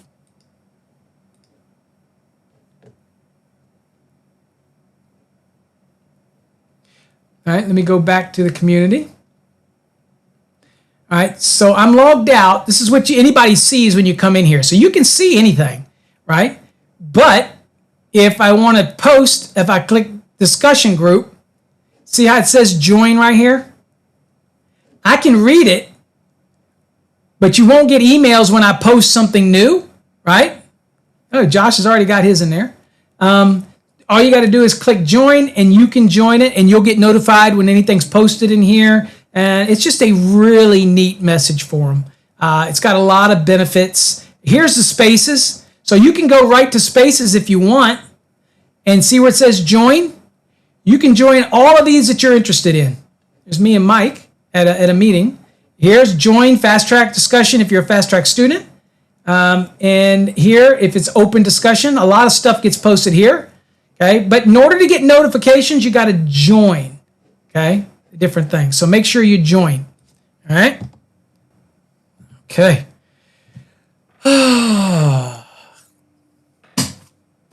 That's it. What a night. 3 hours of trivia. It says I'm not getting my verification code when I try to sign up. Yeah, well, are you using what's your email? What's the server? Because it could be use a Gmail or something like that. Because there are some of them that have problems that they just put us as spam or trash mail or whatnot, that type of thing. Also, you could send it to us if you want directly to our email.